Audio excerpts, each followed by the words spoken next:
the mythology of UFOs ever since. No one's ever recovered this body. Hmm. Uh, there are, photographs of this gravestone out there on the internet. I don't know if they're legitimate or not. That case is not my area of specialty, so I've kind of stayed away from Texas in terms of writing about it because it's so darn big, honestly. Uh, but yeah, it's an early crash and one that's very well known. Now, you said also, uh, because I mentioned this past Saturday, we talked with Paul Blake Smith about Cape Girardeau, Missouri, April 12th, 1941. If people want to hear 2 hours of that, they can go past this, or they can go to this Saturday. But that was April 12th, 1941. When did Battle of Los Angeles happen? The Battle of Los Angeles was 1942. Okay, so a year after. Right. Now, I actually have this really amazing book. It's the first of the century, 1900 to 2000, L.A. Times, and it's got some very famous headlines like World War, or we. Japs dropped the bomb, or Japs attacked Pearl Harbor, which I know is slang, but racial slang, but obviously it wasn't in that era. The sinking of Lusitania, 1,200 dead or something like that in Titanic, and of course the Battle of Los Angeles, which has, if people have looked at that photo, you could actually see what looks like a rectangular craft, or not a rectangle, a triangular craft. Now, tell us what happened that fateful morning or evening. Yeah, this was, February 1942. Air raid sirens sounded off across the city. It went on total blackout, which affects a lot of people. So Mm-hmm. this was a huge, huge event, and a number of objects were seen coming in from over the water, straight over Culver City, and stopping and hovering there. There were smaller objects. There was a very large globe-shaped object. I've talked to first-hand witnesses. These were not planes or blimps or anything like this. Mm-hmm. And the military sent out 1,500 rounds of ammunition trying to shoot these things down. In vain, it looked like, or so we thought for a long time. It's like they were hitting ghosts or something like that, right? Yeah, like a force field. I mean, that's what the photograph even looks like. Uh, And Apparently, none yet of these were. 6 people died from falling debris of these shells that were fired, right? Yeah, heart attacks too, and a car accident. So there were casualties, yes, on both sides. I'm going to say apparently, because according to relatively recently released documents from the Freedom of Information Act, objects were shot down. One over the water, one in the mountains, and I know this is when other stories started circulating of crashed UFOs being held in California. So that's definitely when all this started to really explode. It was definitely before Roswell. Well, the fact that you're on California, I say if we don't mind breaking chronological order for this, because like I said earlier, I do have 3 of my favorite books of yours, which are not the 5 of UFOs over California, UFOs over New York, Nevada, New Mexico, Colorado. What I have in front of me, for those who don't know, is my favorite book of all time, which is Preston's. All of these are Preston's. UFOs over California, UFOs over New Mexico, and New York. So for a bit right now, because I am a native of California, as is Preston, we will focus on these crashes, and then of course we'll go back to chronological order with the others. Now, let's go to some other cases in California. I do have the book in front of me. I will turn to the chapter, but instead of reading it because you're the author, what case in California was the next crash and retrieval following the Battle of Los Angeles? Well, we do have a first-hand witness from 1942 who says he did. An Air Force officer spoke to a radio guy saying that there is a saucer captured being held at a California military base and the cadavers of 2 saucer pilots, which apparently, this could very well be from the Battle of Los Angeles. I don't know. It's not. I have no reason to connect it other than the date. Mm-hmm. But apparently these were not, typical grays, but rather sort of short little people, very much like humans, but with heavier bones and smaller stomachs and this sort of thing. Let me ask you Um, this. Is that the point in your book where the witness, I believe word for word, said they are tenderly caring for the little pilot in San Diego? Or is that another case? yeah, yeah. One of them apparently survived. Hmm. I'm not sure how long. Uh, that's right. Yeah. Um, I remember um, this book very well. I read it fairly often, over and over again. so I know that was an early case. Another case that always interested me uh, was around the same time as Roswell, actually, the summer of 1947, and it Hmm. came from a MUFON investigator who I like, Paul Cerny. He's contributed a lot of first-hand cases and sightings, and this case took place in a carrot patch outside of Salinas in California. And the main witness, who's now a successful businessman, was then, a 19-year-old kid uh, at this farm working. Hmm. And they were cutting hay when the ranch foreman says that a strange object had come down in the field, and it was still there. And so they walk up to it, and it's a large disc. It's 9 feet in diameter, 4 feet high, made of gray metal.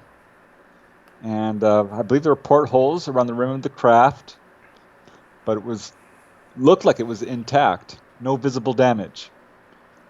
And apparently, at some point, the military, fairly quickly, showed up and told people that not to talk about it, and they quickly recovered it. The classic story happened at Cape Girardeau, Missouri, happened in Roswell when the geologists came upon it at the second crash site, and I'm sure it has been practiced for 7, 8 decades now, if not longer. Yeah, but sometimes this stuff is leaked. There was a really interesting case, 1948, a year later, Mm-hmm. where this man and his wife, man's name, I love this case. Go on. yeah, it's crazy. Because if you dig up, you find these little nuggets, which point towards there being quite a lot of UFO crashes around this time. And this is a case which took place in 1948. Could be a little bit later, he says, but definitely around there. Leon Kreis and his wife were both watching the news, just the regular evening news. And to their surprise, it showed an image of a UFO, classic flying saucer, stuck sort of in a slightly tilted way in a sand dune. It had a big dome on top, no portals, and suddenly the news story cuts off, the screen goes black, and that was it. Never heard another word about it. You know, if you could ever find out what network that aired on, I would love to see if anybody has that archive footage, although I'm sure it's been confiscated, right? Yeah, that's what usually happens. People look up certain events like these and they're like, hey, the microfiche is missing just for this month. That's weird. Yeah. Yeah. Okay, so that was, you said 48 or 50? That was 48. Yeah. Okay. I do see a 1950 case in UFOs over California, but am I missing one from 48 to 50? I don't think so. The next one I know is 19. I mean, there's ones going from 50, a couple in 52. It goes on through the years. So it's not just one or two of these things. Okay, I see also. So if 1950 was, you already mentioned that. That was the 46-foot diameter with a 23-inch tall midget, big head, small body, which they were tenderly caring for in San Diego. Okay, No, right? no, I don't believe so. No, Oh, okay, so I mixed them up. no, that's a new one. Yeah, that's the March 1950. An explosives, a manager for a explosive company in Los Angeles had a story published in the LA Times. Mm-hmm. Now, he's a kind of a well-known amateur golfer, so a pretty legitimate guy. His name is Roy Dimmick. So he tells the LA Times that he was on a business trip into Mexico when he had the opportunity to see a 46-foot wide flying saucer wreckage, and the wreckage contained the body, he said, of at least one 23 tall figure with a big head and a small body, so that would point kind of towards the grays. Mm-hmm. And yeah, the article caused a huge splash. He got a lot of attention, apparently some threats, and he never really talked about it after that. And was repeatedly confronted by people. Said really he only saw a piece of it later. There were accusations of hoax. At one point he said it wasn't he who saw it; it was a friend of his. So, like a lot of crash retrieval stories, it's a hall of mirrors. Yeah, I would think so, and that still is for that fact. But at least we're living in the generation where a lot of the old guard has passed away and are literally talking about these things before they die. Well, yeah, I mean, some people don't have such luck because these crash retrieval accounts are no joke. People die over these things, Oh, such as easily. The yeah, implications of the technology and other things are, I would think, such a high priority amongst national security that sadly I can't even imagine or fathom how many people have been killed, not died, but killed over this secret. yeah. That's apparently what happened to Buddy Hack, a CPO radar operator at Naval Air Station in Sunnyvale. Hmm. This is according to Leonard Stringfield, who is the guy Yes. to talk to on crash retrievals.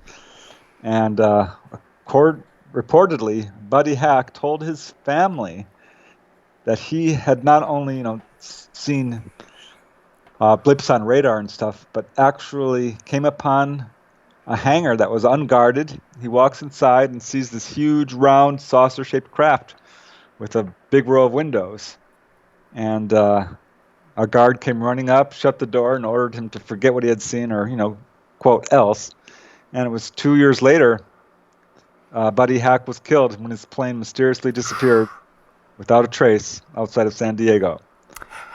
There is a case that I recall reading in your book, and maybe you could tell me which crash, or maybe it involved more than one crash. I believe it took place at Edwards, and I'm not referring to the Eisenhower meeting, where I believe it was like the higher brass of Air Force or maybe Army at the time were hosting an air show, and some people were whisked away to the secret part of the air show where they saw in a hangar a craft that was literally levitating off the ground and some other things. I think one of the craft was going from like lightning speed from one side of the hangar to the other. Does that ring a bell? Uh, well, are you talking about the Eisenhower meeting? No, no, no, no. Another case where two gentlemen went to an air show and one. Oh yeah, That yeah, case, yes. yeah. I do remember that. That's when it took place. Gosh, 1988, I believe it Oh, so was. recently. Okay. So there's a lot of stuff that took place in between. So I was like searching this earlier stuff. Yeah, we'll go No, back to uh, that in a second. I was just confused because I did think that was around the time of Eisenhower. That was my impression. yeah, I believe this was at Norton Air Force Base, which I find very interesting because there was another really famous case, 15 years earlier, 1973, at Mhm. Norton. So it's been implicated twice in this sort of thing. And this involved an aircraft patent specialist, Brad Sorensen, who's a pretty legit guy. And this is really interesting because this event is apparently leaked and been allowed to talk about. At any rate, he was with his client, a former Secretary of Defense, attending this air show at Norton Air Force Base when they were invited into the base, which was apparently a secret area. And Sorensen didn't realize that he was going to be, pulled into this. And they take him into this room, and there were these objects, 3 flying saucers, he said, floating on the floor. There was no cables or anything. They were just floating there. And there's little exhibits and videotapes running showing how these objects, how they had recovered these things. Looked like Area 51 area, maybe, or dry lake bed, where they had found these things. And yeah, so they told him these objects had the ability to travel beyond the speed of light, which is I know, mind-boggling to say the least. right. So Okay, so that's 88, and I would presume that if I was in that position as these gentlemen, at least one were, they wanted to get the hell out of there because they knew the implications of walking into a room like that, whether they were invited or not. Just by knowing that, I'm sure their lives changed because then I'm sure the monitoring started, right? I don't know exactly what happened in that case, but I do know that Lieutenant Colonel John Williams Mhm. publicly discusses Norton Air Force Base as being implicated with UFOs and said that people would be taken there to look at this stuff. He specifically mentioned, I believe it was Bob Dole and Eisenhower. Or, yeah, that's right. That said that both of those people were allowed to visit this Norton Air Force Base and look at these UFOs. So this was apparently a thing that they did regularly, probably to more than just those two, of course.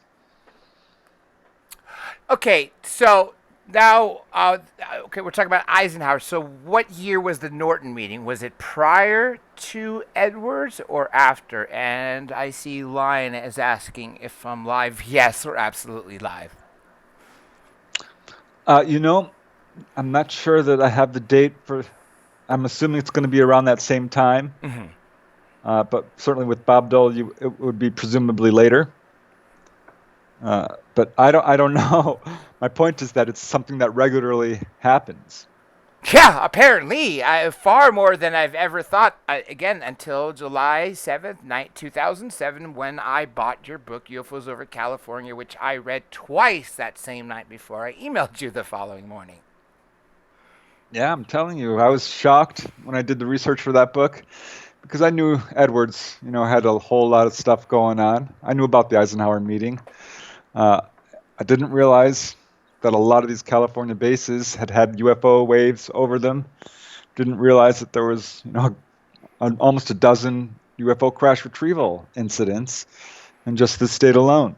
Yes, that's what's mind-boggling, right? Again, when I was mentioning on the first attempt of this stream, that same day when I was watching History Channel before I ended up walking to Barnes and Noble and buying your book, I was watching the anniversary of Roswell, and History Channel dedicated, I believe, 6 straight hours to it. They had Roswell, China's Roswell, the Dropa Stone incident, Pennsylvania's Roswell, Kecksburg, Texas's Roswell, which was Aurora, Mexico's Roswell, which was a crash that happened in Mexico, but apparently was recovered by U.S. troops who blew up the Mexican dead soldiers who died for whatever reason.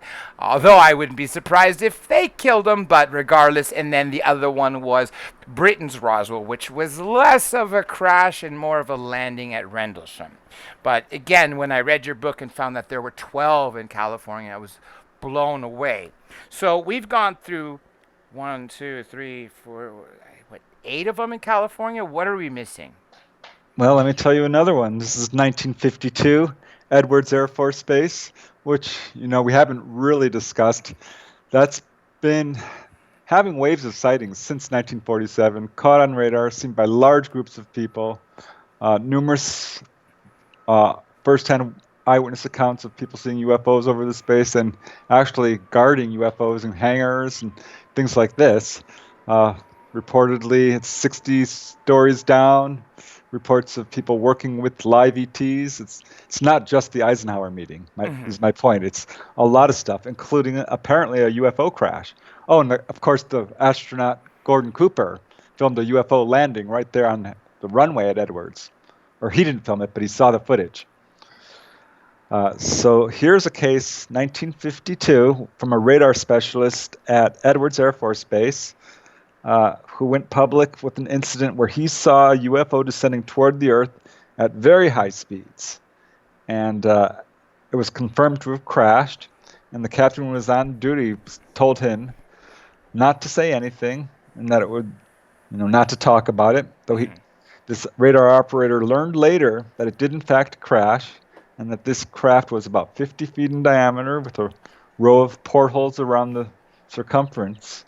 It was intact, but they found, I believe it was humanoid bodies 4.5 feet tall. This is according to Stringfield again. And this object was recovered and quickly shipped off to Wright-Patterson Air Force Base, where a lot of this stuff ends up. Yeah, I know the Blue Room, right? Well, it's got to be more than just a room, I would Oh think. yeah. I think that's just slang for the area, which I wouldn't be surprised if has an underground corridor which leads to a massive underground complex with a lot of things.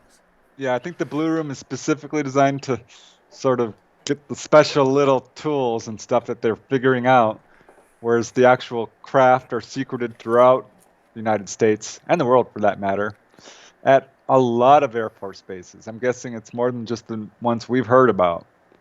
And the bodies, I'm presuming, are be kept in medical areas Hmm. and studied there. I mean, this was what happened with Roswell. We tracked that thing from beginning to end. That's why I love that case. But there's so many others, like 1967. Ooh, okay. What Yeah, happened then?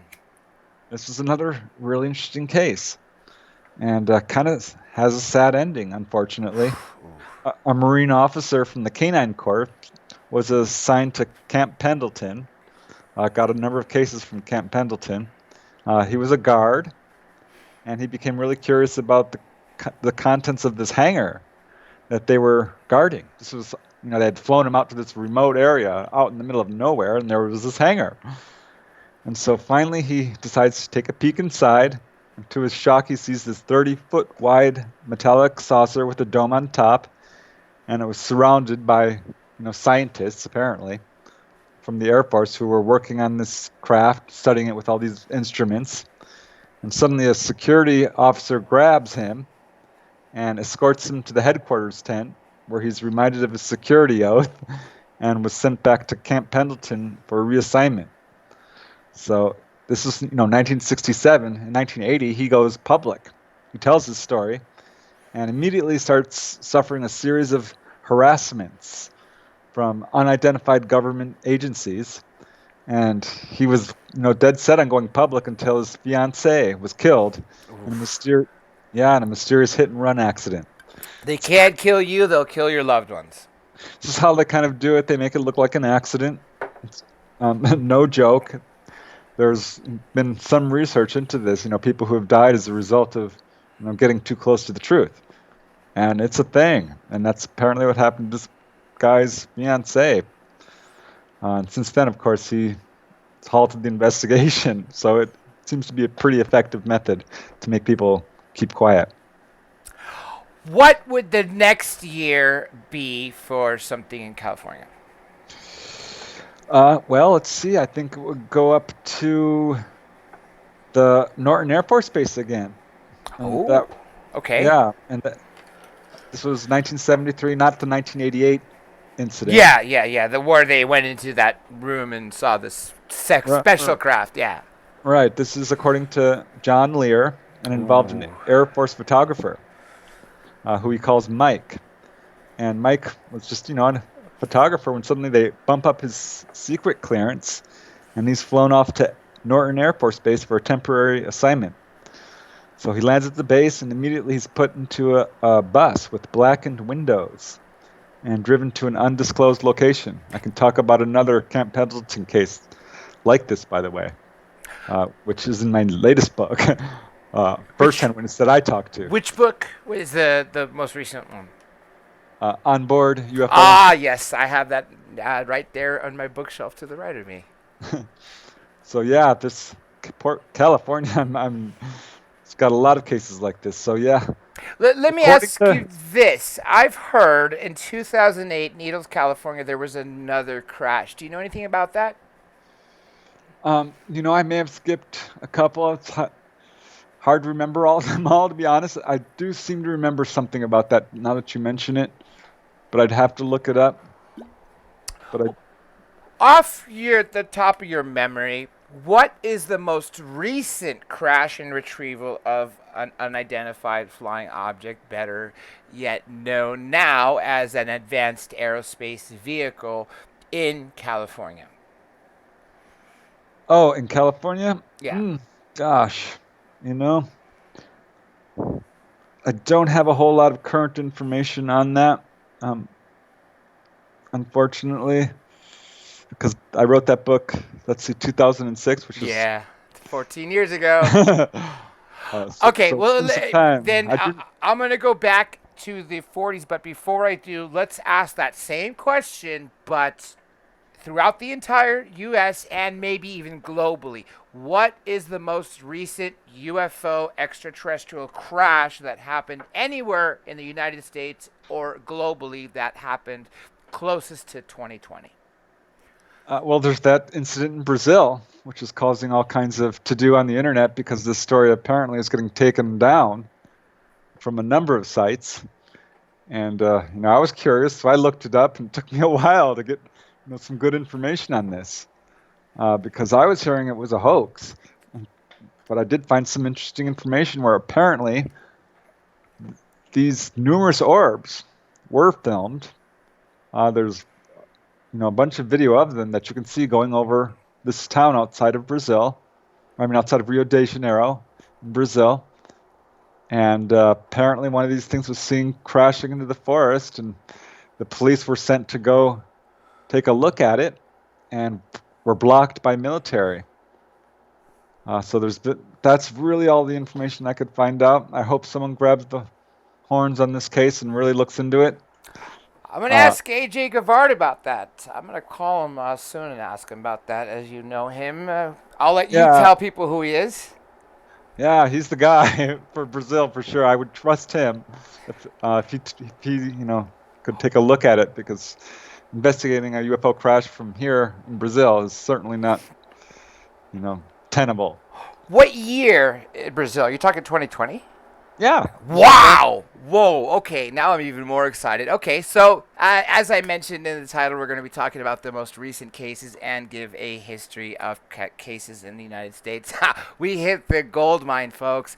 Anybody who is in Brazil, just like people plan to storm Area 51 and check out them aliens, go to Brazil and figure out what the hell crashed and get some photographs, video, and better yet, steal some of that tech and bring it back here, and we'll keep you protected. Okay, well, we'll try our best. Everyone just grab your Glocks and we'll do our best. Now, let's go back to the 40s. Like I said at the beginning, Cape Girardeau, Missouri, 1941. Now, throughout any other states, what would you say, considering we've covered California, so we'll exclude California for the rest of this show, what was the next crash off the top of your memory in the United States? Yeah, I would go to New Mexico for sure, because that one, boy, that was fascinating researching that state to see how many. I mean, that was the most of any other state that I could find, which makes sense because this is where we had a lot of our nuclear research going on at the time. But here's a case, very interesting, from August of 1945. Which apparently took place on the Padilla Ranch outside of San Antonio. This is in New Mexico. Two young people who were working at the ranch, Jose and Remigio, were on the ranch looking for a lost cow when they came upon this crashed UFO. And they saw this very long, wide gash in the ground. There was an object at the end of it lying sort of on its side, partially buried, surrounded by a field of debris. It had broken up quite a bit, cracked in half. And so they walk up to this thing. There's thin, shiny material like tinfoil all around. They pick one up, and it behaves pretty much exactly like we've heard the Roswell metal did. He folded it up, and it unfolds. Memory metal, that's right. June Crane, exactly. if you recall, from Roswell, a secretary maybe in Roswell, she was also one of the people who handled it. I don't know which officer handed it to her. And if everyone out there recalls, not too long after Preston, because of time issues, when our Revolution radio show in 2013 was moved to prime time after being on Saturdays, I had a chance to interview Jesse Marcel Jr., who held Roswell debris when he was, I believe, age 11 in 1947, who sadly passed away about 2 weeks after that interview. So it is a classic one that people can check out on this channel. You just got to go back a few years. Now, so we know Jesse Marcel Sr., We know Jesse Marcel Jr. We know June Crane. You just mentioned this other person. I mean, I can think of several people that have touched this memory metal from multiple crashes. Yeah, yeah, absolutely. These guys have done a number of interviews on this incident. They wrote a book about it. It's a real incident. They came upon this craft. It had a giant gash in the side. They could see movement, and they heard what they sounded like a jackrabbit screaming, is what they thought. Sounded like it was in pain. Mind you, they're like 9 years old, so they're getting a little frightened. And it's starting to get, it's dusky, starting to get dark. They go home and tell the ranch owner what happened, and he agrees to check it out. They call the police, Mm-hmm. and they go back there to this site, and it's been cleaned up a little bit. The ETs are gone. The craft is still there, but most of the debris is gone.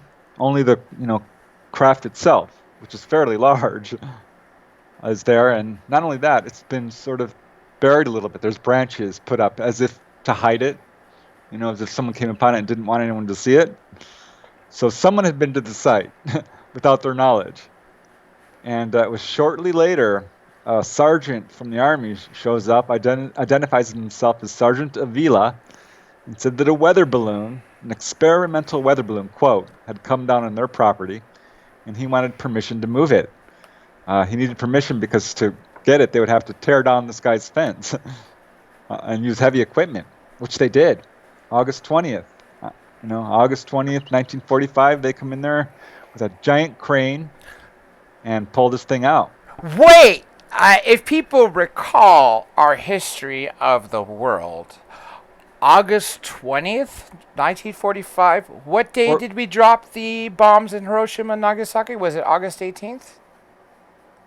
Oh, really? No, it was July or August. The point was, I mean, we're literally talking about boom goes Hiroshima, boom goes Nagasaki a month before in the Trinity test in New Mexico, and then we have a crash.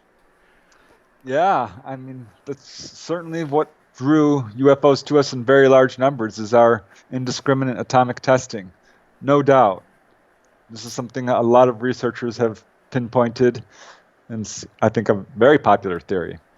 I love the way Stanton Friedman put it. It was like, uh-oh, the kids have found the matches, and all of a sudden we were swarmed with ET craft. By the way, let me give a shout-out to a good friend and super chatter, a member of the Blue Crew, Mr. Rockstar. Thank you very much for your support. Now, so we got August 20th, 1945. Off the top of your memory, what is next? And by the way, as you're going through these, if any of them are not disc shaped or say are something else, please do let us know. Yeah. Well, by the way, for that case on the ranch there, they did recover some metallic debris and were able to get it analyzed, which did have some very unusual properties. It looked like it was composed of aluminum, except the metal had a strange structure, and it wouldn't melt at a 2,000 degree flame. Of course, aluminum silicate is supposed to melt at 700 degrees. So there was some carbon and other trace minerals that were being used to sort of enhance the conducting power and eliminate the resistance to electricity. So it's something strange about that metal for sure. But yeah, they wrote a book on it called, I believe the title was Born on the Edge of Ground Zero. So yeah, the next case I could find in New Mexico was May 29th, 1947. Mind you, this is very shortly before Roswell.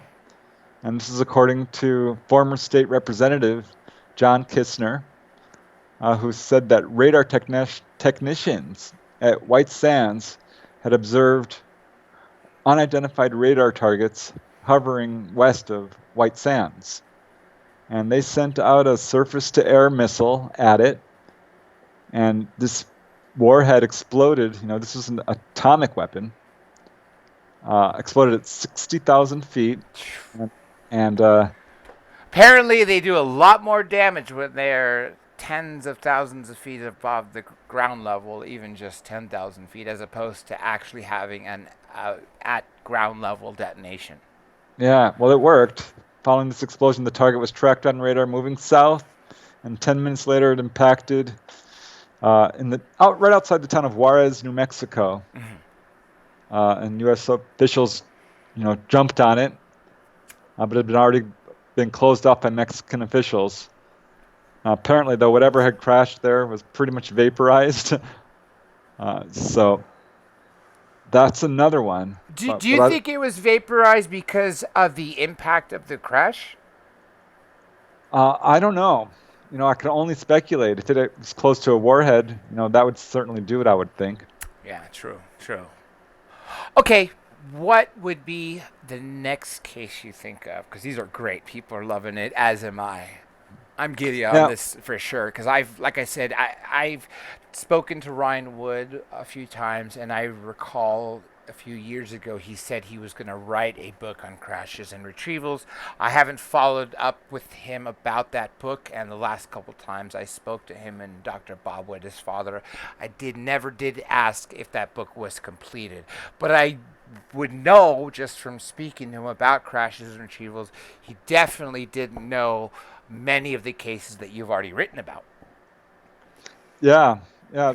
I love New Mexico. There's just so many of them, and yeah, I know everyone knows the Roswell crash, but it's not a dead horse. I'm going to keep beating it. Oh, me uh, too. Me too. because it's a great case, and I'm not sure people really know the whole story because it just continues to unfold. There's some 50 books on this. I pulled them all together and wrote about it. And one thing I found very interesting that I don't think a lot of people know is that it didn't touch down on Mac Brazel's ranch first. It touched down twice before that and once after that before finally crashing on the other side of the mountains. Now, did it collide with another craft that was where the geologists found it? Or, let me ask you this, because I heard for the first time this past Saturday when I spoke to Paul Blake Smith about the Cape Girardeau, Missouri crash, that he said he also believes that involved two different crash sites. Not because that he thinks it crashed with another craft, which possibly is the case, but according to Paul, he said Linda Moulton Howe told him that she believes that upon a AAV, also known as an ET craft, or UFO, flying saucer, whatever you want to call it, as it's going to crash, they have like a jettison where it has, where I guess the actual ETs will sort of, be ejected from the craft in a little module or capsule of some sort. And that's what she told him she believes is the reason why there was multiple crash sites in Roswell and Cape Girardeau. Cape Girardeau, sorry. Yeah, I mean, there's a lot of different stories circulating. The Barney Barnett, Stanton Friedman always maintained there was a crash at Corona and at Roswell. Yes. So I believe there probably was multiple crashes. I don't know if they actually collided into each other, because I know with the Roswell crash, they've traced this thing. I mean, they had witnesses to this thing. It touched down first on a ranch north of Roswell where it left this really kind of fused sand, which turned to glass, rose up again, came down on the ranch bordering Mac Brazel's, left a gouge in the earth there, went up again, smacked the ground really hard on the Brazel ranch, shattering the outer skin, the outer layer, which was sort of all that metal that they found. Mm-hmm. But the body of the craft continued on, actually, and went over the mountains there. The Capitan Mountains, where another rancher actually saw this thing scrape the tops of trees and scatter more foil-like debris, took off again and crashed on the other side, which is where it was apparently found by, Jim Ragsdale and the group of archaeologists Mm-hmm. and a bunch of other people. So that's where Sheriff George Wilcox received a call about an aircraft accident and called Dan Dwyer at the fire department. Sheriff So George Wilcox, the police officer or sheriff obviously in Roswell, New Mexico, right? In 47? Yeah, so right at the beginning now, we're having this confusion because right now they're talking about the actual crash site when really it was Mac Brazel's debris field that got a lot of the fame. So it's a great Yes. case. I love it because we've talked to people who've guarded this debris, who've seen the bodies, who picked the wreckage up, who flew the wreckage, who examined the wreckage. So it's a great case. Including Colonel Philip Corso. He says that when the bodies were taken to Wright Pat, they stopped in Fort Riley, Kansas, and he himself had a chance to look in one of the smaller coffin sized boxes, and he did see one of the dead ETs. Yeah, a lot of people have gone on record using their real names with this case. So it's a great case. It's not going to go away. It's going to be the case, I think, that ultimately busts this field wide open. I hope so. But it was right on the heels of that was, I believe, the Aztec crash. Just a year later, right? What month did that take place in 48? Gosh, let me think.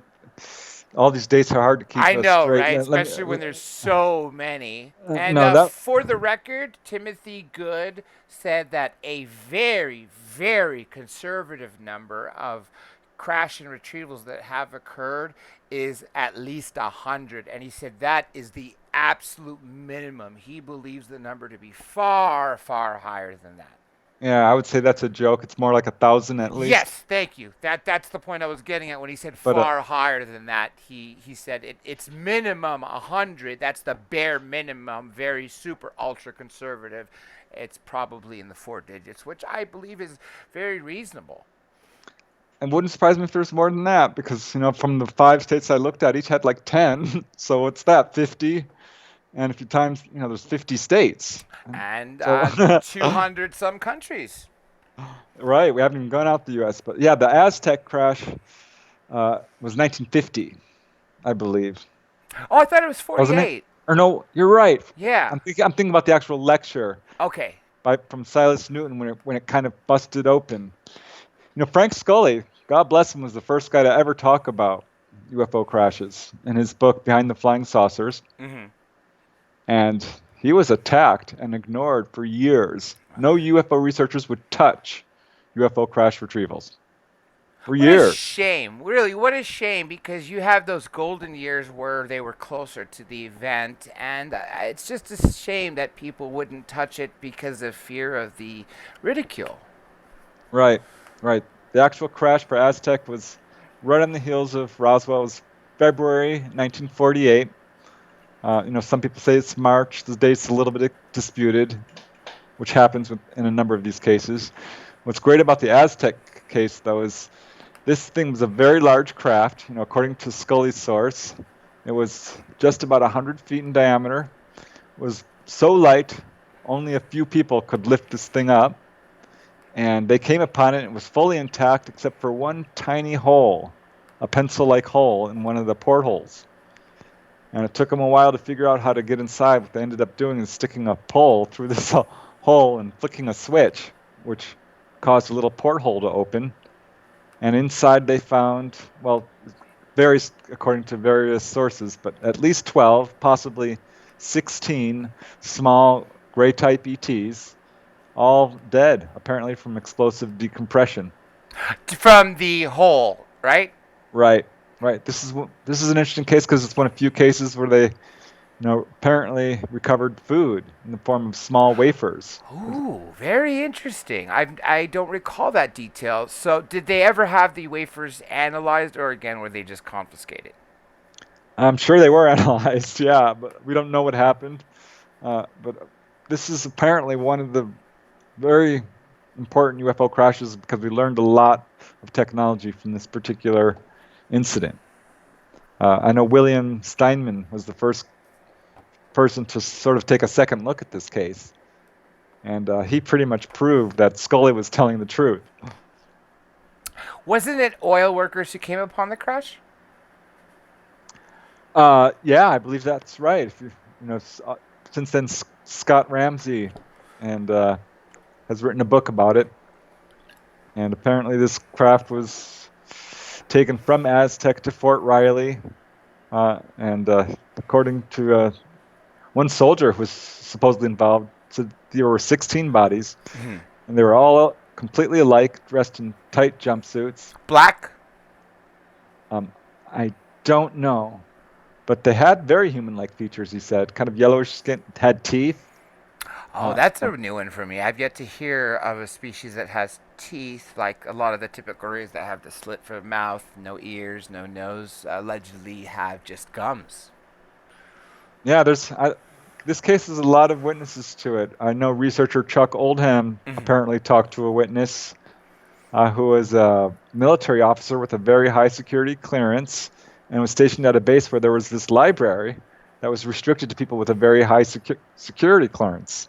And he's just looking for something to read, and he comes upon this UFO file, which apparently describes the Aztec case in detail, including photos.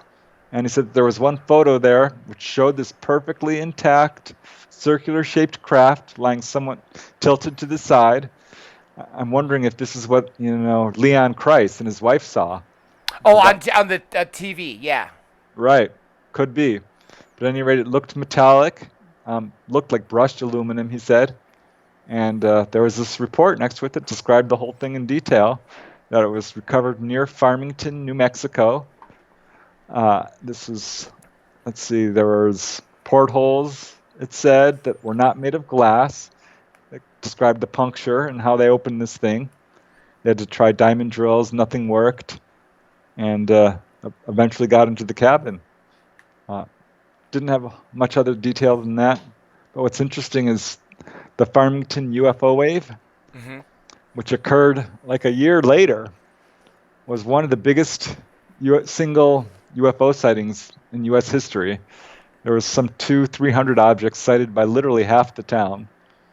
And there's some speculation that these objects were coming as sort of a memoriam or I don't know, something to memorialize the Aztec UFO crash.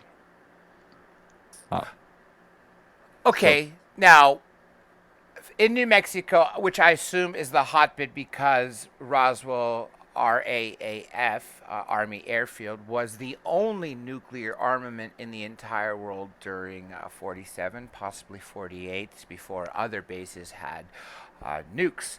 What was the next New Mexico crash off the top of your head? um, well, I believe there was a case from Leonard Stringfield who interviewed a radar specialist who, in 1953, at age 20, was given a secret clearance and was taken into a room along with a number of other radar specialists to view a 16 millimeter film.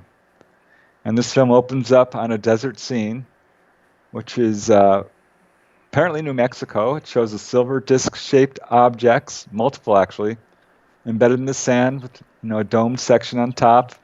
A hatch in the bottom was open. It showed a bunch of military. The scene shifted and it showed military personnel, surrounding this craft. This craft was about 20 feet in diameter. The hatch was maybe 3 feet wide. Not very big. And the film shows the interior of this craft, which is very simple. It's got just a panel with a few simple levers on it, and the inside's interesting. It's got muted pastel colors. So the film shifts to a tent, and it shows these little bodies. They all looked alike, but the heads were very large. They looked kind of like mongoloid children. So it looks like the typical grays here. And this is when the movie ends.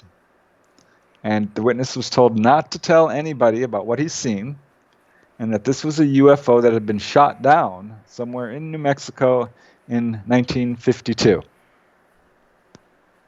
So, 52, which yeah, again is a very important year, which I will come back to the Edwards incident a little bit later, since there is a question in the chat for you about that. Does this seem that this decade or two from the 40s through the 50s may have had more crashes than, say, other decades? Because that's the impression I'm getting.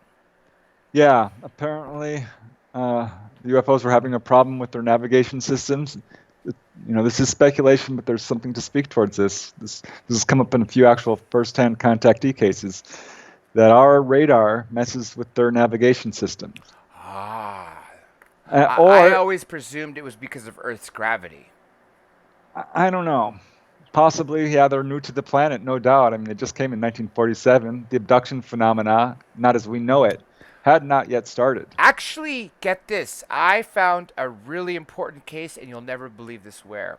Wikipedia. Just Google alien abduction. It'll take you to a Stockton newspaper article from 1898. A army colonel and his friend were accosted by these tall, skinny, bald beings with a tiny little bit layer of some silvery fur on them. They didn't speak at all, and both the colonel and his friend alleged that they felt the impression that these strange creatures were trying to kidnap them. Interesting. Where was this? Wikipedia. Just No, I Google mean, alien no. abduction. No joke. It'll take you to the Stockton article from the Oh, 1800s. no, Stockton, California? That's right. Yeah, I do know of this case. That's right. Yeah, that was in UFOs over California, I believe.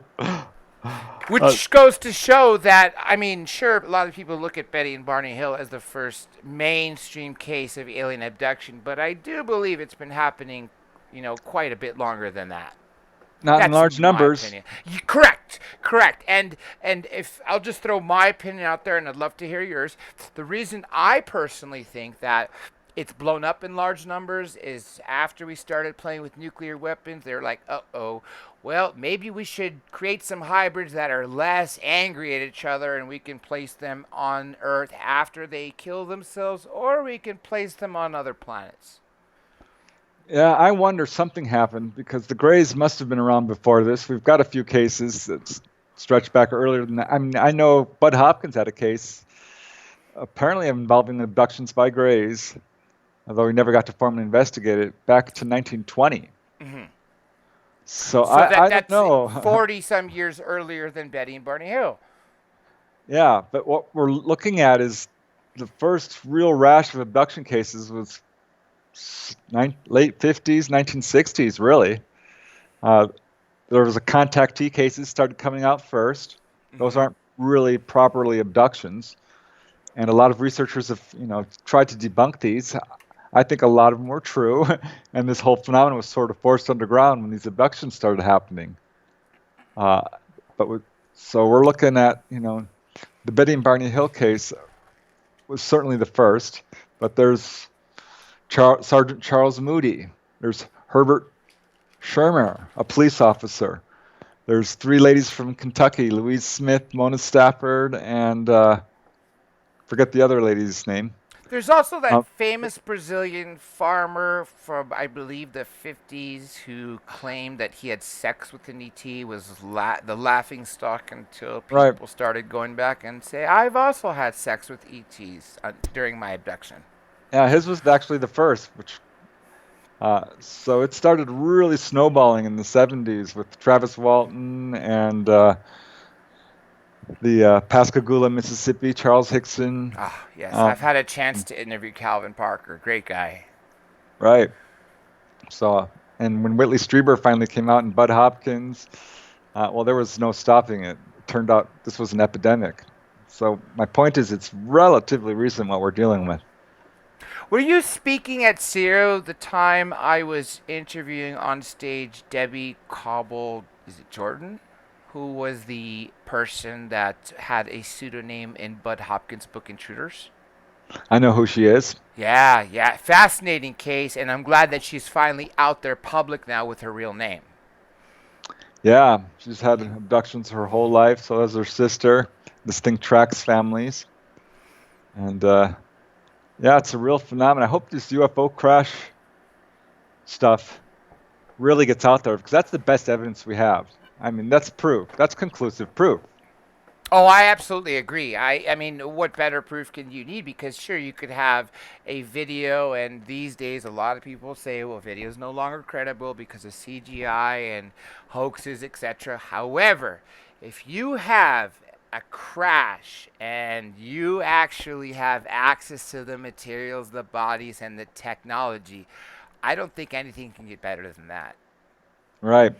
There's so many of these things. Just show us one. I know another one in 1953, a UFO crashed near White Sands. This is according to researcher Todd Zetchell, a great researcher. Now, the debris was apparently shipped to Langley Air Force Base. Ah, sir, the CIA is. Right.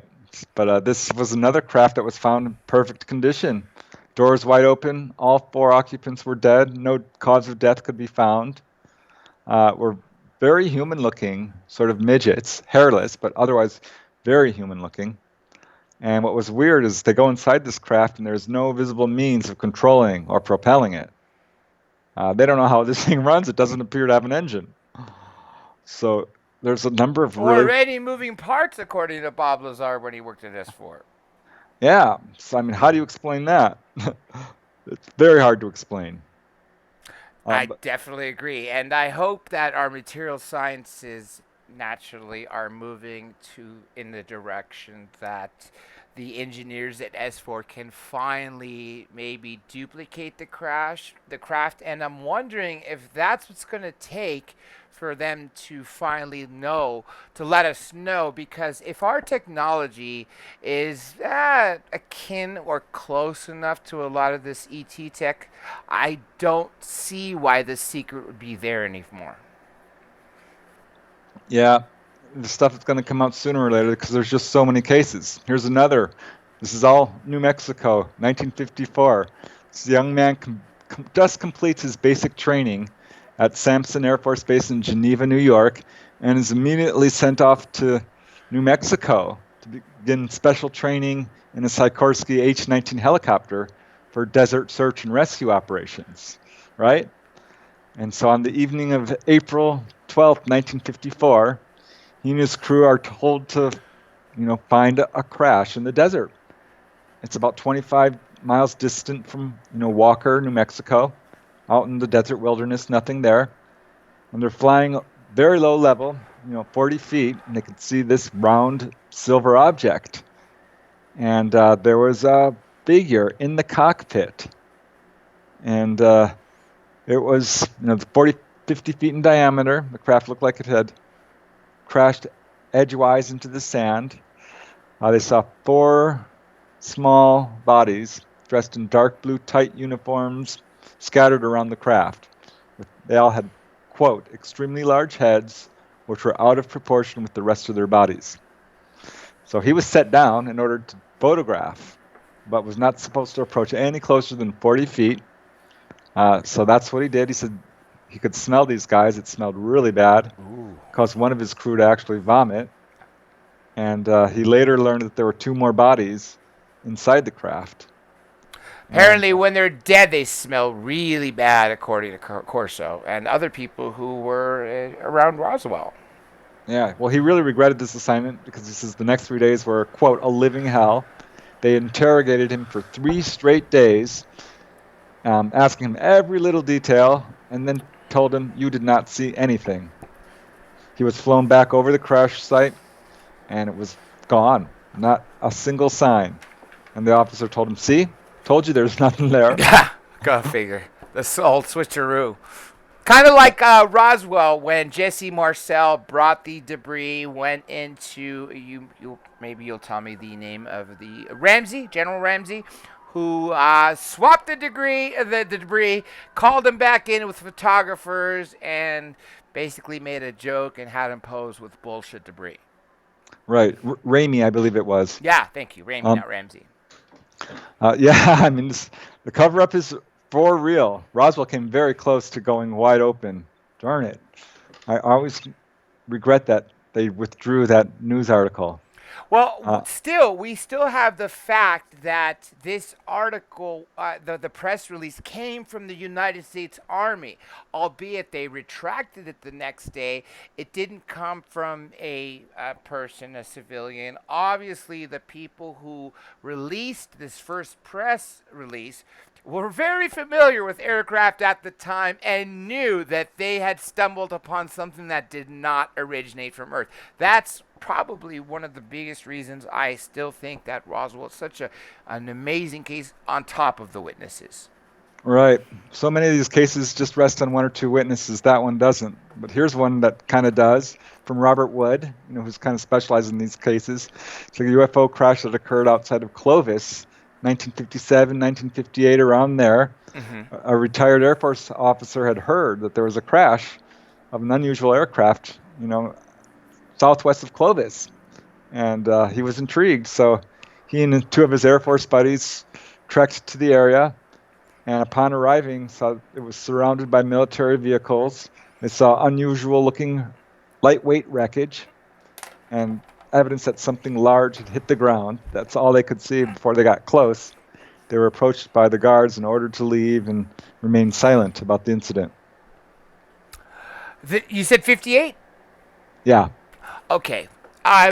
57 or 58. Yeah, it's still about 10 years, 10 plus years possibly after Roswell. Next case that rings a bell. I have to cover this one. It's, I can't go all of them because there's just so many. No, I know. We'll obviously, I'm asking for the greatest hits because, we'll change topics to the Edwards Air Force Base invasion before I get to questions for you. So I know we can't cover all 50. Yeah, but I like this one. This is actually from Bud Hopkins, who interviewed the witness firsthand. Mm-hmm. And it shows why these things might be a lot more common. This, again, comes from just one witness. In early 1963, a medical technician, she doesn't want her name used. She's 24 years old, working in a small hospital in the town of Santa Rosa. She's not a registered nurse, but she does do x-rays and rides with the patient in the ambulance. And this is a very small hospital with just one doctor, a few rooms. It's a tiny little town. And one incident occurred where she was taken to a crash with, quote, fatalities. So she and the ambulance driver raced about 18 miles to the scene of the accident. And they arrived there. There's 2 police cars, a couple of state troopers, and on the ground were 3 bodies. Each of these bodies were 3.5 feet tall and very badly burned. And she immediately assumed they were children. And was like, where are the parents? And the trooper's like, I don't think they have parents. Yeah.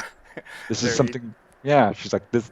He says, this is something very unusual we have here. Look at it. And she's like, well, what do you mean? And he says, well, we're going to have to notify the Air Force about this because I don't know what these are. And she looks, next to the bodies, and there's this vehicle, which is just a pile of wreckage. It's about the size of a small car. Does not look like a car, though. It's just a pile of metal. And she bends down at these bodies and is looking for life and finds no sign of life. But, she can't pronounce them dead. And so they load these bodies onto gurneys and put them in the ambulance. And she says they were oozing this weird brownish liquid. It wasn't blood. So she's beginning to realize something that's very strange here. They're hard to identify, you got to understand, because they're severely burned. Mm-hmm. So she gets them to the hospital, takes the bodies to the x-ray room, and x-rays them. And she wanted the doctor to come in because, these things look so strange. They had very thin bodies, very large heads. Reminded her kind of the children she had seen dying of famine in Africa. Except with large heads. Right. So the doctor comes in, examines the bodies, and says, oh, yeah, they're dead.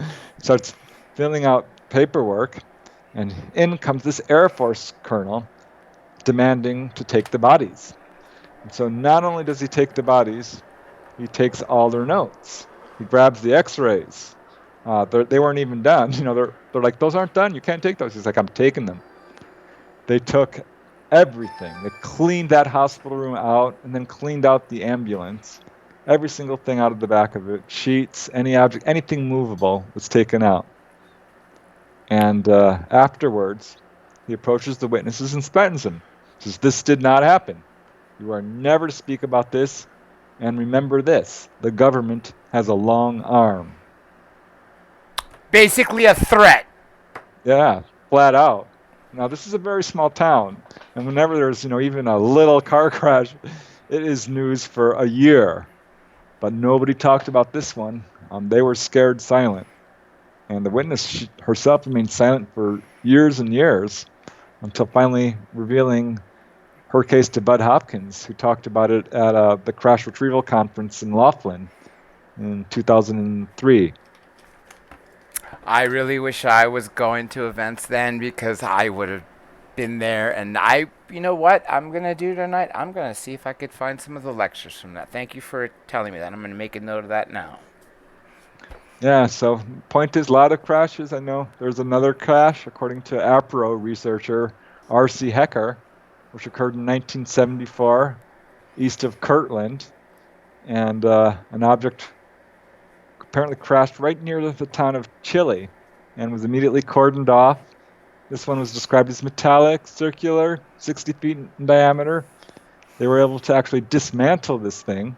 Interesting, because obviously from other reports, they can't even make a dent in this material.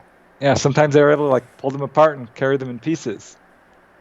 And that's what they did to this, and it was taken to some unidentified hangar, and they don't know what happened to it. But the researcher later talked to a gentleman who apparently saw this thing and said it was totally valid, and he was threatened not to talk about it as well. Now, if there's any great highlights in New Mexico that you think are relevant, let's mention another one or two before we jump to some of the great highlights of other states. Let's say we'll spend 15 more minutes on crashes, then we'll do a few minutes on Eisenhower, and then we'll take some questions. How about that? Sure. So, what's on top of your head as another state of another really relevant crash? Well, I think Arizona has got quite a bit of interesting stuff going on there for sure. Yeah, let me see. I think the earliest crash I could find there is, we're not sure if this is even really a crash. It's an interesting case. This is October 1947. And the main witness is Selman Graves. He was 22 at the time, and his brother-in-law, Bob Melody, who was 16 years old. And they knew this guy at Salyer's Ranch. And he was supposed to go hunting with them, and they couldn't find him. So they go over to his ranch and climb to the top of a large hill, which shows the area, and they see this incredible thing. It's a large aluminum dome-shaped thing sitting right there next to the ranch house. It was about 36 feet in diameter, and military had shown up, and there was a bunch of military people dressed in military uniforms surrounding this thing. And at this point, they went down to the ranch and apparently got brainwashed because they don't remember what happened next. And he had these memories of being threatened and all of this. It's a controversial case. I know Sean Castile wrote an article about it for UFO Universe, and it's got some contradictions to it, but apparently is a valid case. Why, in your opinion, why have there been a large number of crashes in Arizona? I know why New Mexico. I know also why I believe Nevada, Area 51S4. Also, I would think Colorado is because of the Air Force Academy there. But in your opinion, what do you think drew ETs to go look in Arizona as opposed to, say, New Mexico, as they have been? It's hard to say. I hate to speculate in this field because it's so easy to do. I know. I don't know. There's a lot of copper mines there. I know they're drawn to that. Now there is. I don't know back then, a pretty strong military presence. That whole area, the whole southwest U.S., seems to have a lot of this kind of activity. There was another case in 1948 to two guys, Wayne Henthorne, who was a Navy officer, and his brother Glenn. They were driving outside the town of Globe looking for real estate to purchase, and they come upon this dirt road which is blocked by military police, and they're told around to turn around and leave the area immediately. And they're looking around to see why when they see this large disc-shaped craft being loaded onto a trailer that's normally used for hauling heavy equipment. And it caught their attention because this thing was totally circular, had a large transparent dome, 3 classic tripod legs, and looked as if it had been damaged in a craft. Both the brothers were threatened and told not to talk about this, and it wasn't until some years later that they even realized that this was a flying saucer. I've known there's been at least a couple of videos that have been released, and many of them were taken down pretty short after, of small cities where you would see a caravan of military vehicles going pretty darn fast, and a craft on the back of a flatbed military truck with usually a tarp over it that resembled like a disc. And these escorts had police officers and were armed to the teeth and literally just did not stop at any light train tracks. Obviously, there weren't trains going at the time. You might have even seen some yourself, and those, to me, I would think, were some of the most modern crashes where they were whisking the craft away. Yeah, you have to wonder because how many of these things are taking place? I think we're shooting them down, honestly, but it's hard to say.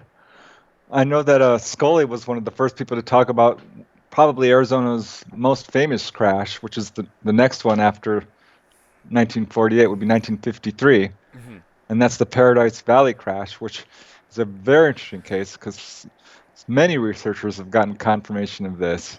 And while Scully's book was completely, tried to be debunked, now we've got researchers like Timothy Good and Linda Moulton Howe and Robert Wood and many others. Friends of mine and fantastic researchers for everybody out there who has not checked them out or read their books. Yeah, they're taking a second look at a lot of these cases, like the Paradise Valley crash. So according to Scully, he was the first to talk about this. He said it was a 36-foot diameter craft with 2 deceased extraterrestrials, at least, which crashed in Paradise Valley. But the next hint, and I love this case because it was revealed bit by bit. Researcher Richard Hall, very pioneering researcher, worked for MUFON, spoke with a guy who was, eventually be a commander in Vietnam, who told him that in 1953 a UFO did crash in Arizona, and it was about 30 feet in diameter, very close to what Scully said, but he said that there were 4 bodies in this craft. And Hall was very impressed. He said he could not imagine a less likely person to pull off a hoax. But it was Ray Fowler, of Betty Andreasson fame, who really broke this case wide open and got a affidavit from a man who we called Fritz Werner. We now know his name to be Arthur G. Stansel. And God bless him, he's one of the first real whistleblowers on the UFO crash, a first-hand witness who was taken to the scene of the crash and actually, along with a bunch of other people.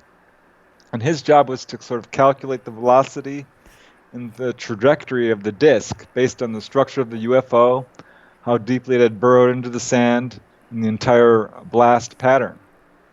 As is usual in these cases, he and the other, Air Force officers and scientists were put on a bus with blacked out windows, drive to the place, and he described what Scully said, a 30-foot oval-shaped object. It was unfamiliar metal, but it looked like aluminum. The disc was mostly undamaged, penetrated the sand about 20 inches. He saw a hatch about 3.5 feet high, no apparent landing gear. He concluded that this object must have struck the ground, judging from the gouge in the earth, at 1,200 miles per hour. Ouch.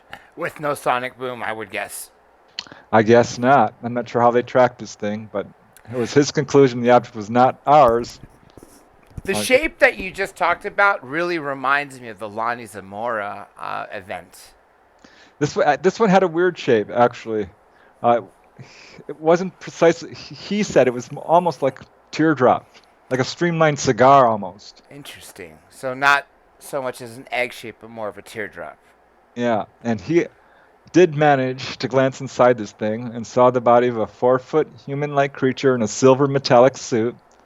And it said it couldn't tell if this was burn marks or not, but his skin was dark brown. And one by one, each of these people on the bus was let out and did their little bit and made to sign the Official Secrets Act and swear under oath never to reveal what they had found. Let me guess, it included the 10-10 agreement of the time, 10 years imprisonment, $10,000 fine, which I presume has been changed to life in prison and a larger fine than 10 grand. That's what they start with. If you start to resist, they'll threaten your life. Just like they shot at Bob Lazar. And if you resist, they will. They'll take it. So other people started to leak this. I know Leonard Stringfield got some apparent reports about a 30-foot diameter craft, which had crashed in Arizona. His source said it had no apparent damage. He wasn't allowed to enter the ship, but did see the hatchway, which he said was about 4 feet tall. It was his job to analyze the metal, and he spent 2 days on the site. And after his tests, he concluded that this object, whatever it was not one of ours. So yeah, Stringfield got a number of reports on this one. He talked to someone who was stationed at Wright-Patterson when a number of crates arrived from a UFO crash at Arizona. Again, the dates tie up to this one, 1953.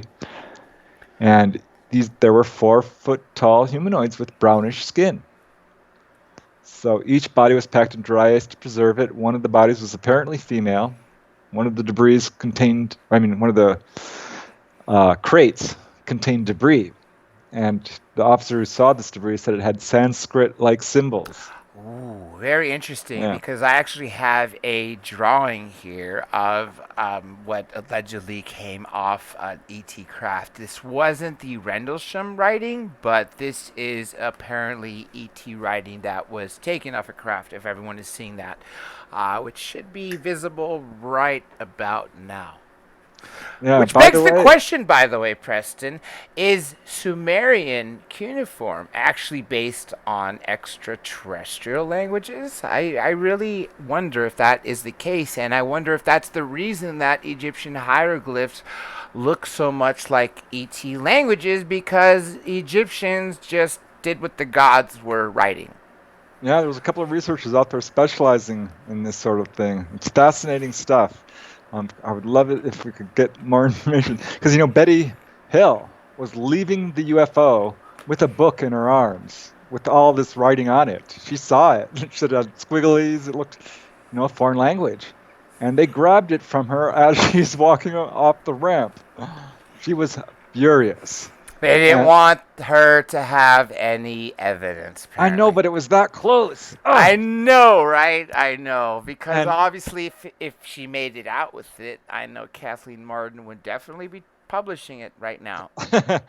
Yeah, and Betty Andreasen, well, she got to hold a book for 2 weeks with this strange writing in it. So I'm very fascinated by all of this. But yeah, many people have gotten confirmation of the Aurora crash. One comes from a lady, Judy Wolcott, whose husband said that he was taken to this site.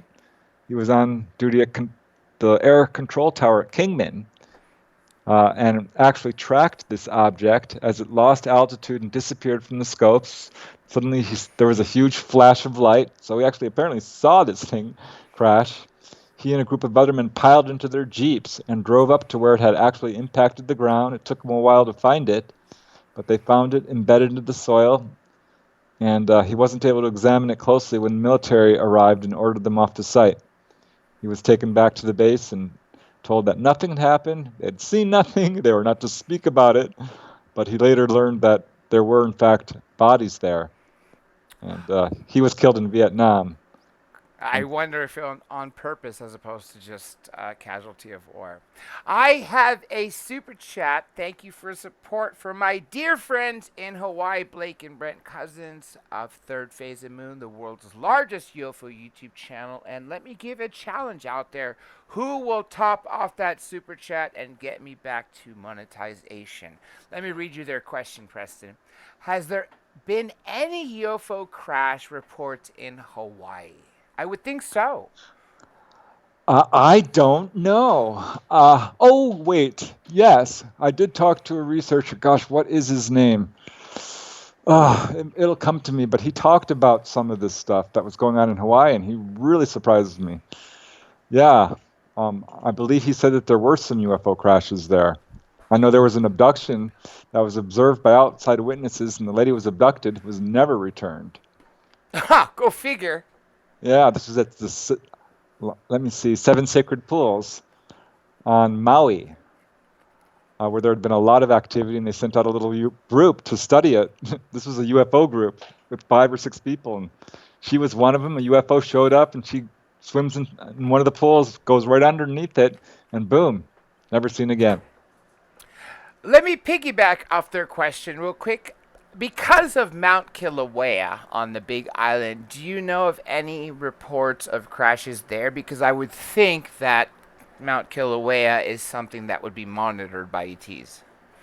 There's absolutely a volcano connection with UFOs. It's just watching that on TV today, and I know of other cases, like the Mount, whatever you want to call it, in Mexico. I'm not going to even try to pronounce it. Where the crash goes in, right? Yeah. Mind-blowing, yeah. So it wouldn't surprise me a bit if there was. I haven't done a whole lot of research in Hawaii. I do have a couple of cases of people who've seen stuff in that area, but not a lot. Hasn't someone you know picked up I guess you would call it, well, whatever you want to call it, but someone who has picked up after what you started, which was UFOs over so-and-so state, and wrote a book about UFOs over Hawaii?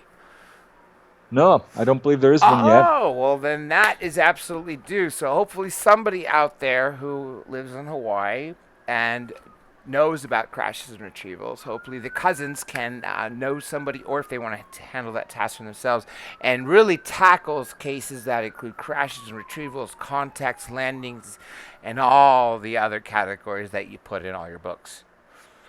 Yeah, I hope they do a good job with it, because you have to cast a wide net to sort of find these crash retrieval cases. They're not easy to find sometimes. Now, let me go to, okay, we've done 3 important states, so let's do 2 more cases. What's the most famous case you know in Colorado? Let me think. That would probably have to be a possible crash in, let me see, January 12th, 1994, at Mount Greene. Greene Mountain in Rio Grande County.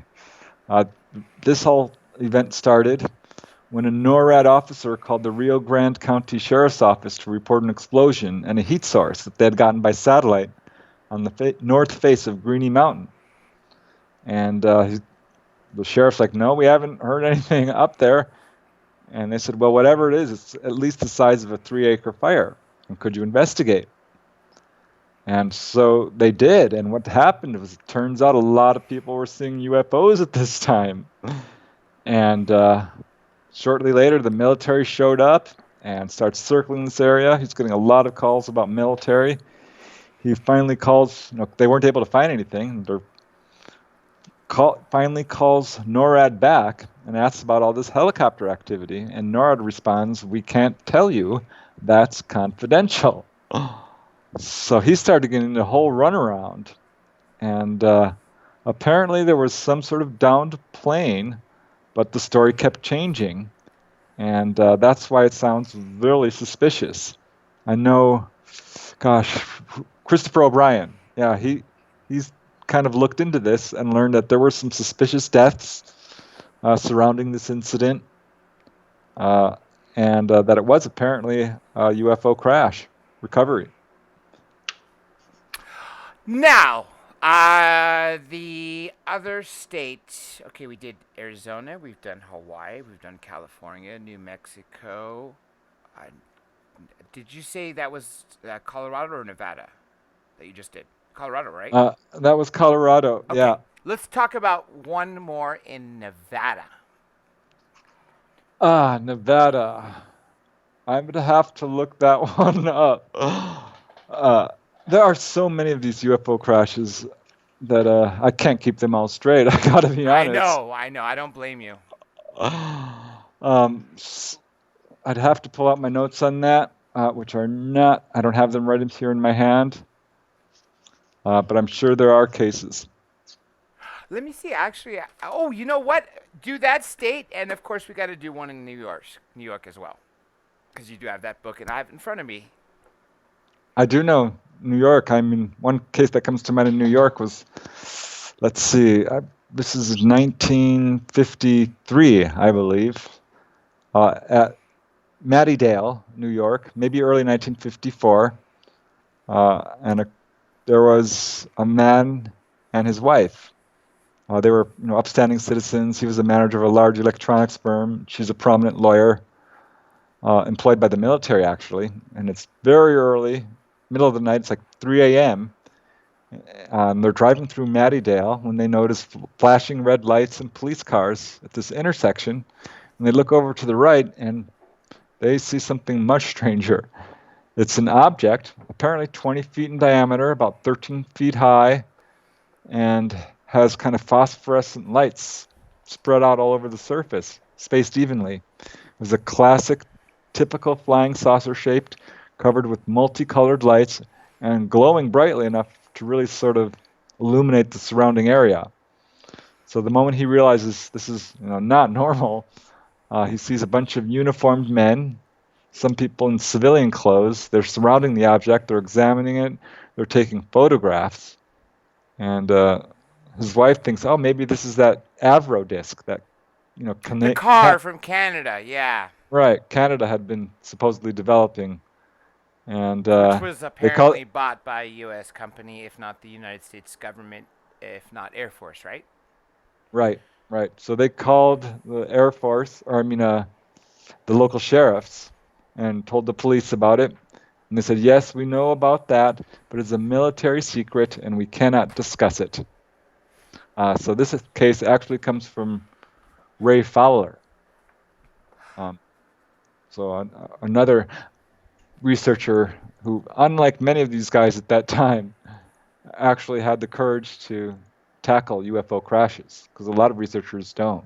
They just Which, won't touch them. fortunately, now I believe more people are more open to the idea, especially since we have a lot of great television shows which are pretty darn open about things like that now.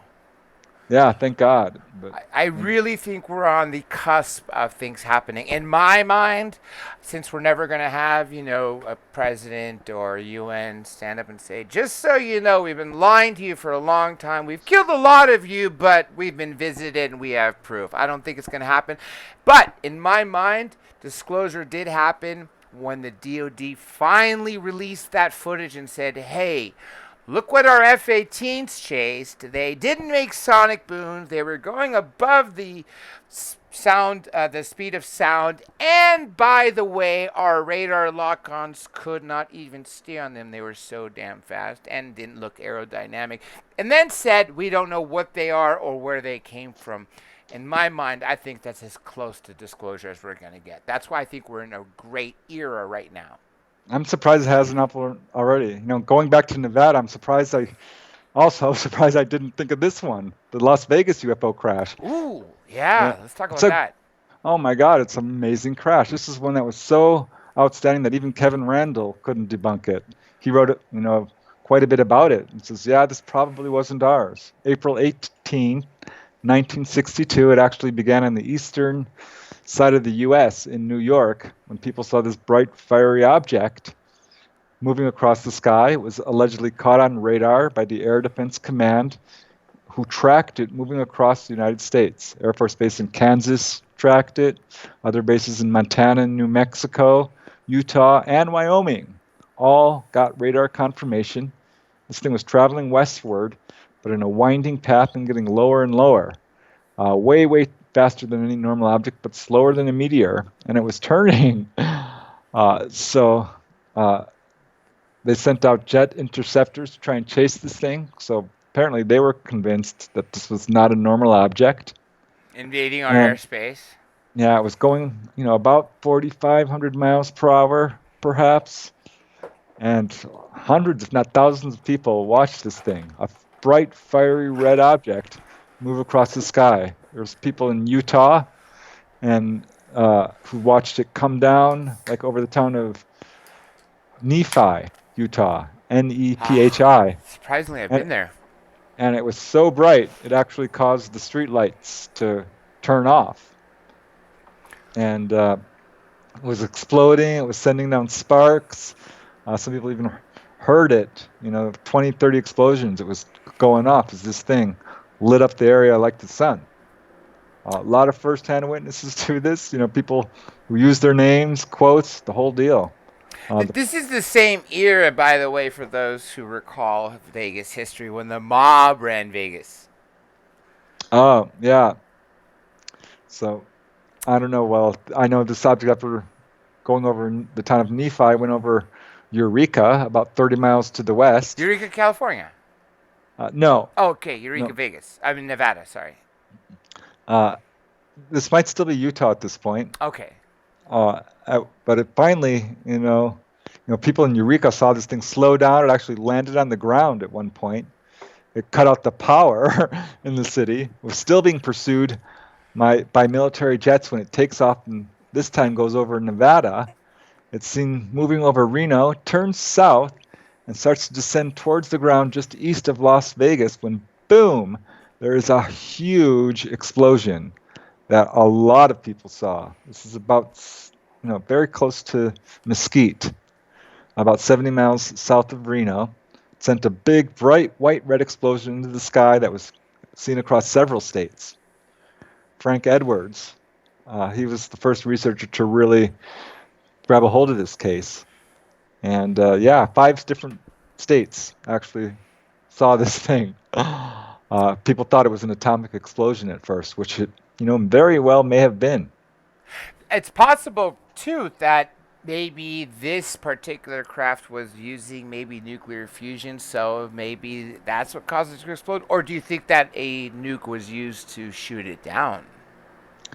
I don't think so. We don't know, because this thing stayed aloft for, all across the U.S. There was one guy who was flown over it. He was taking a C-119 plane over Utah when he saw this actual crash site.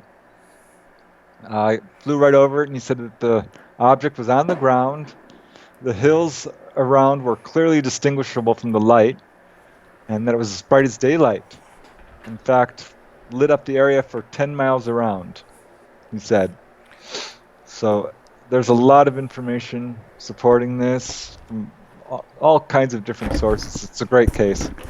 Now, fortunately, we have covered several crash and retrievals, close to 2.5, almost 3 dozen. So I will say that's a great place to stop on that topic. I'm going to do 2 more things. There was a question about this next topic. I'm going to ask you if we could spend just a few minutes on it, because I think it's so relevant, considering you've done extensive research on this in the chapter Invasion of Edwards Air Force Base in your 2006 book, which is my favorite, UFOs over California. Let's talk about what happened when President Eisenhower was whisked away after playing golf, taken to Edwards, along with witnesses such as Howard Hughes, Albert Einstein, Bishop McIntyre, and others, and met with at least one different species in a prearranged landing.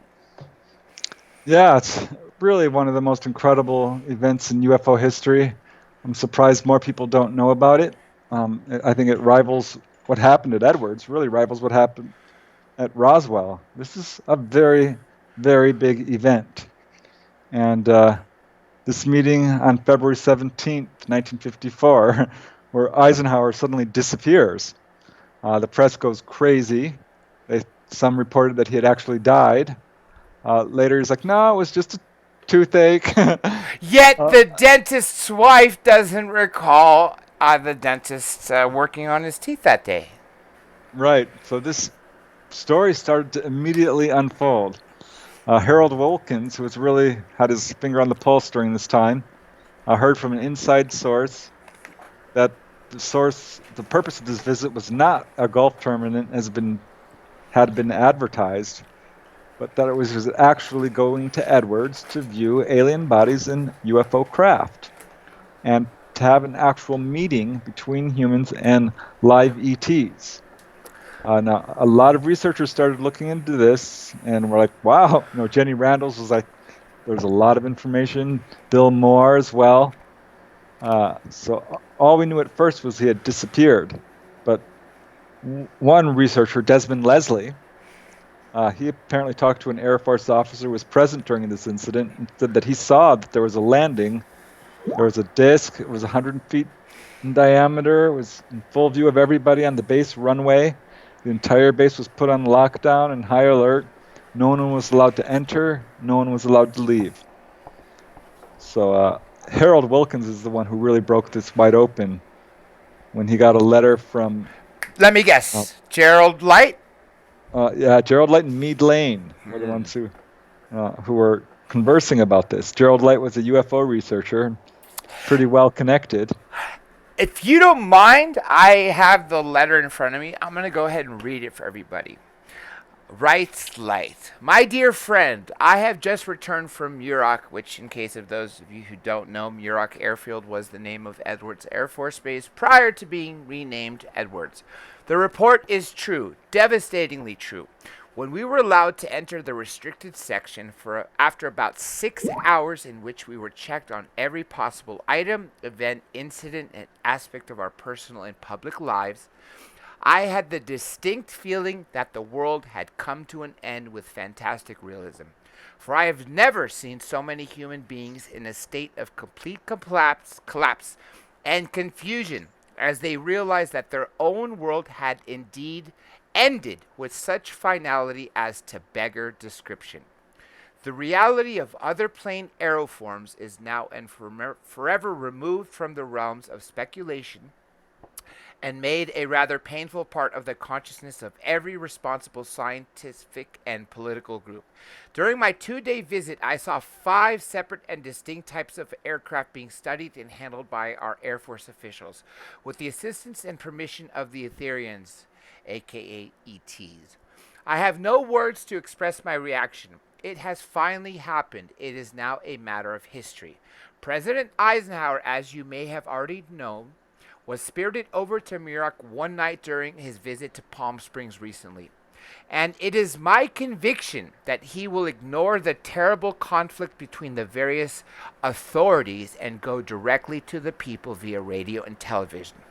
If the impasse continues much longer, from what I could gather, an official statement to the country is being prepared for delivery about the middle of May. I will leave it to your own excellent powers of deduction to construct a fitting picture of the mental and emotional pandemonium that is now shattering the consciousness of hundreds of our scientific authorities and all the pundits of the various specialized knowledges that make up our current physics. In some instances, I could not stifle a wave of pity that arose in my own being as I watched the pathetic bewilderment of rather brilliant brains struggling to make some sort of rational explanation which would enable them to retain their familiar theories and concepts. I shall never forget those 48 hours at Muroc. Great! I cannot believe that you actually were able to get that letter. For everyone out there, I just read it again in Preston's book, UFOs Over California. Specifically, the chapter Invasion of Edwards Air Force Base and the page number 95. Preston, what do you think happened that prevented the May 1950? It was 54, right? Yeah, 54. What do you think prevented the May announcement? Because we've never had that damn announcement to this day. Well, I don't know. What apparently happened is because the ETs. There's several different sources, and a number of investigators have looked into this. Accordingly, there was a push on the ETs to disclose. They wanted to disclose, and we didn't. We were afraid of, repercussions with religion and politics and economics and this sort of thing. And we wanted technology. And they're like, no, you're way too aggressive. You need spiritual information. And we're like, well, no, we don't want that. So it sort of came to a draw. According to some sources, Eisenhower did actually take a ride inside one of these craft. There was a lot of very upstanding people, very high-level people in society also there, according to a number of sources. But yeah, the more that research is going into this from various sources is just confirming it. Brinsley Lepore Trench, who interviewed a test pilot who's now a retired colonel, he said he was present when Eisenhower made this visit, and he was one of 6 people at this meeting. He said 5 alien craft were at the base, 2 were cigar-shaped, 3 were saucer-shaped. The aliens looked very human, but not exactly human. They spoke fluent English, and had this whole conversation about wanting to do an So they weren't telepathic. This particular race of aliens actually physically spoke with vocal cords. According to this source, Interesting. Yeah, they could turn their ships invisible. They actually displayed this, and Which is really not that far-fetched if people think about what gravity does. Gravity does bend light. If you recall paying attention to what Bob Lazar said over the years, he said that when the sports model was tested and he was standing right underneath it as it was being flown, he couldn't see the damn thing right above him because light bends around it. So once you unlock the capabilities of being able to create artificial gravity, things like cloaking become reality. hey, we were already getting, we don't have to understand gravity. We're doing this in the military, and it's leaking into, mainstream technology, where they sort of we've put an image of what's behind the solid object, so it looks invisible. Okay, but what you're actually looking at is an image that's in front of the object you can't see, which shows what's behind it. It's very clever. It's mind blowing. It's. I wonder if some of this was based on what they've seen and tried to figure out how to replicate in a different sort of way. In this particular way, it possibly sounds like psychology and what magicians normally do in sleight of hand. Yeah, very possibly. I know we're very interested in their technology, and that was what this was all about. But the whole Edwards meeting was filmed, and I would certainly like to see that film. That and go visit these damn crashes and retrievals. Real quick, before I get to the final part, which is a handful of questions, because I know I've already kept you for 10 minutes longer, unfortunately, due to damn crashes, OBS, which is Open Broadcasting System, 2 particular times, which delayed the start of this show.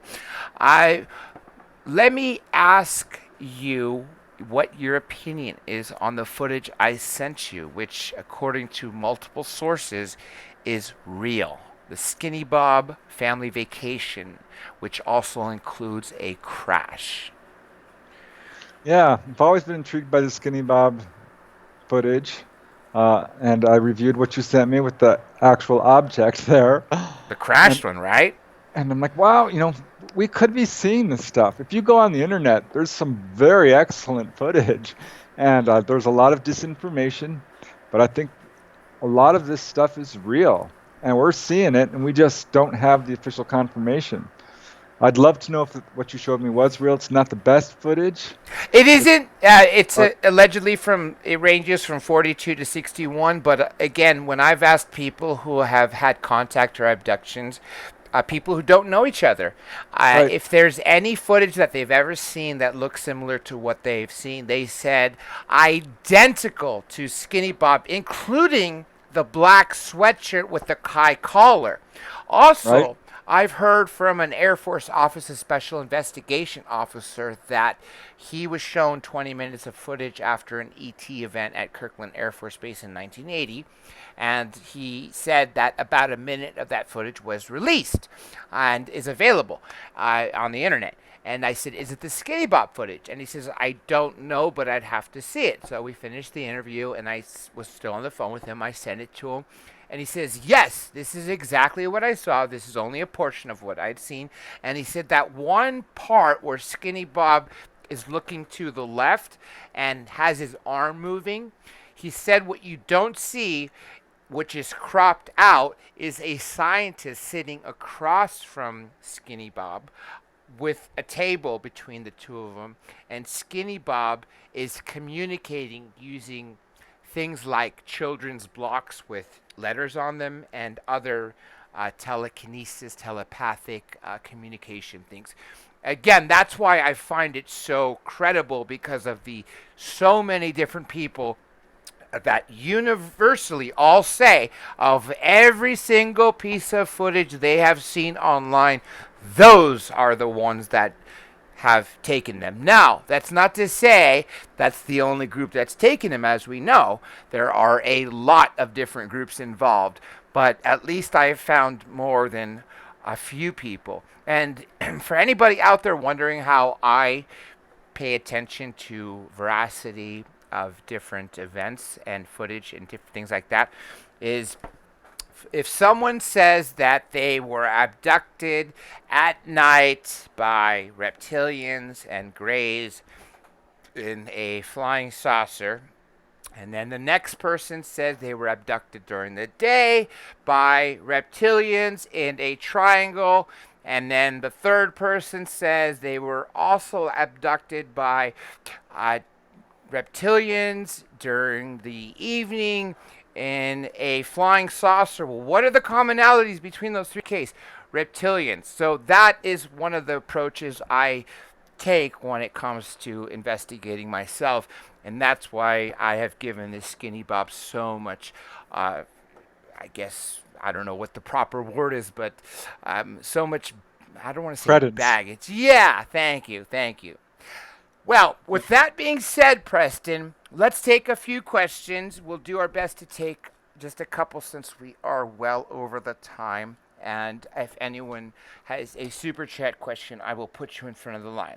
So, with that being said, Nicholas Cashmore, will you do a CE5 meditation with all of us to get visited by lightcraft or space persons?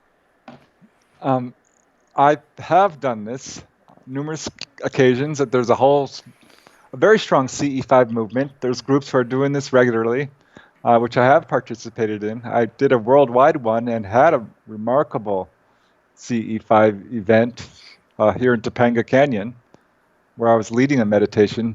And yeah, I want to do more of these. I think that is what's going to really change our world. I hope people look more into the whole CE5 movement, because the ETs went to the government. They went to Eisenhower. They've gone to, various our military who has not disclosed.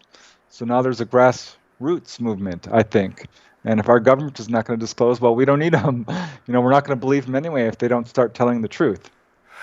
Briefly, talk about two small things that people should know. That one, what happened with NBC in Los Angeles, which attracted a craft, which was one of the bases for using lights to attract them. And then secondly, in Florida with Dr. Greer. Yeah, there was one case I investigated involving a couple of guys who worked for NBC doing special effects. Arnie Weiler and Rick Liebert were their names. First I spoke to Arnie, and they were setting up a peacock's tail with using pitchel lights for NBC. It was a publicity stunt. Colored lights, it looked like a half disc. And no sooner do they turn this thing on, this is at the George Page Museum, downtown San Diego, or Santa Monica, a very urban area. They turn this thing on, it's huge, and two glowing objects swoop down and start observing. Arnie's freaking out. He's like, "Oh my God, UFOs! Look, UFOs!" And Rick Liebert turns, he's like, "Yep, happens every time I do this stuff." And he had another event earlier in San Diego where he sent up an argon laser, same thing, called down these triangular craft. So it works. Absolutely, it does work. Which is why that Dr. Greer, when he leads the CE5, uses high-powered lasers for the very same reason, right? That's right. He quoted those two cases in his book and others about how effective. I found others since then that lights can be very effective, and it doesn't have to be super high powered. We've used small flashlights, which may sound incredible, but honestly, light travels very distantly. It's visible from a very, very long distance away, and could easily be detected. I think it's really just a device. The real contact is sort of telepathic. That's what ETs are all about, and they can read, when people are sort of looking for them or sending out a message saying, come down. There is a super chat. I want to give a shout out to Dezombified. Thank you, Dezombified. And if you have a question, I will definitely ask it. Okay, the other question for you. Oh, real quick, before I ask this other one from Lasha, if you could briefly talk about Florida with Dr. Greer in 1992, I think the year was. Yeah, I wasn't there at that time. I do know he had an amazing event filmed. Which year were you there? Is the question I guess I should have been asked. I have not been to Florida. Okay, I mean, okay. not in terms of Gulf breeze and UFOs and all of that. I have visited as a kid, but do know about that incident. I've seen the footage. It's remarkable. So Greer was the one who really spearheaded it. A lot of people are doing this work now. He's gotten some very remarkable footage, and that was one of them, for sure. It was amazing. 3 craft. I don't think they were ours. Now, let me ask this question, and before you answer, I'll briefly say what I think. Lasha Senyek, did the Nazis ever retrieve any UFO spacecraft crashes? From what I've heard, 1936, I think, Black Forest, Germany, Adolf Hitler and the Nazis did retrieve a craft which they were apparently working on reverse engineering, which may very well be the technology behind the Glock, also known as the Bell. That's my 2 cents. Preston, take it away. Yeah, I haven't done a whole lot of research into this area. It's got a lot of conspiracy attached to it, which makes me nervous. But apparently, yeah, it's possible we're still, have these guys flying this stuff around in Antarctica, if you believe some of the stories that are circulating. There's absolutely a connection. I know there's some first-hand reports coming from, what do you call those places where they put all the people and put them to death camps? Yes. Coming directly concentration camps. Yeah, directly from these concentration camps. People who are being held prisoner there saw stuff. UFOs flying very low levels, much lower, in control. So there's definitely seems to be a connection there. The Germans had a lot of advanced technology. I think they were trying to rush it forward and pull off some very nefarious plans, but luckily we're not able to do it. But all the scientists were snapped up. It was a whole big deal. I don't know a whole lot about it, but certainly been following how this story develops, and I'll be interested to see when all of this comes out what exactly happened. Let me say another shout out to Ryan Fusco. Thank you as well for your super chat. And Dezombified's question is, I'll add a couple words to make it a full-on question. Preston, what are your thoughts on QAnon? I don't know what to think of it. Oh, do you follow? Do you know who QAnon is, or have you followed it at all? I don't follow it closely. Ah. I try and shy away from conspiracy side of things. Unless I get first-hand information, it's very hard for me to comment on some of this stuff. What I will say to you, Dezombified, is check out on this channel my interviews with Dr. Michael Sala, the most recent ones, which we devoted entirely on QAnon. And of course, we're debunked. And the reason why I personally believe in QAnon is not only have a few things come true, there were 2 instances that Q I generally really prove that he is right next to the president. A while back, a couple years ago, he had tweeted a photo of Trump basically using an iPhone in the Oval Office. Now, it's a very close up photo where you see the part of the phone and you see Trump's hair and the side of his face.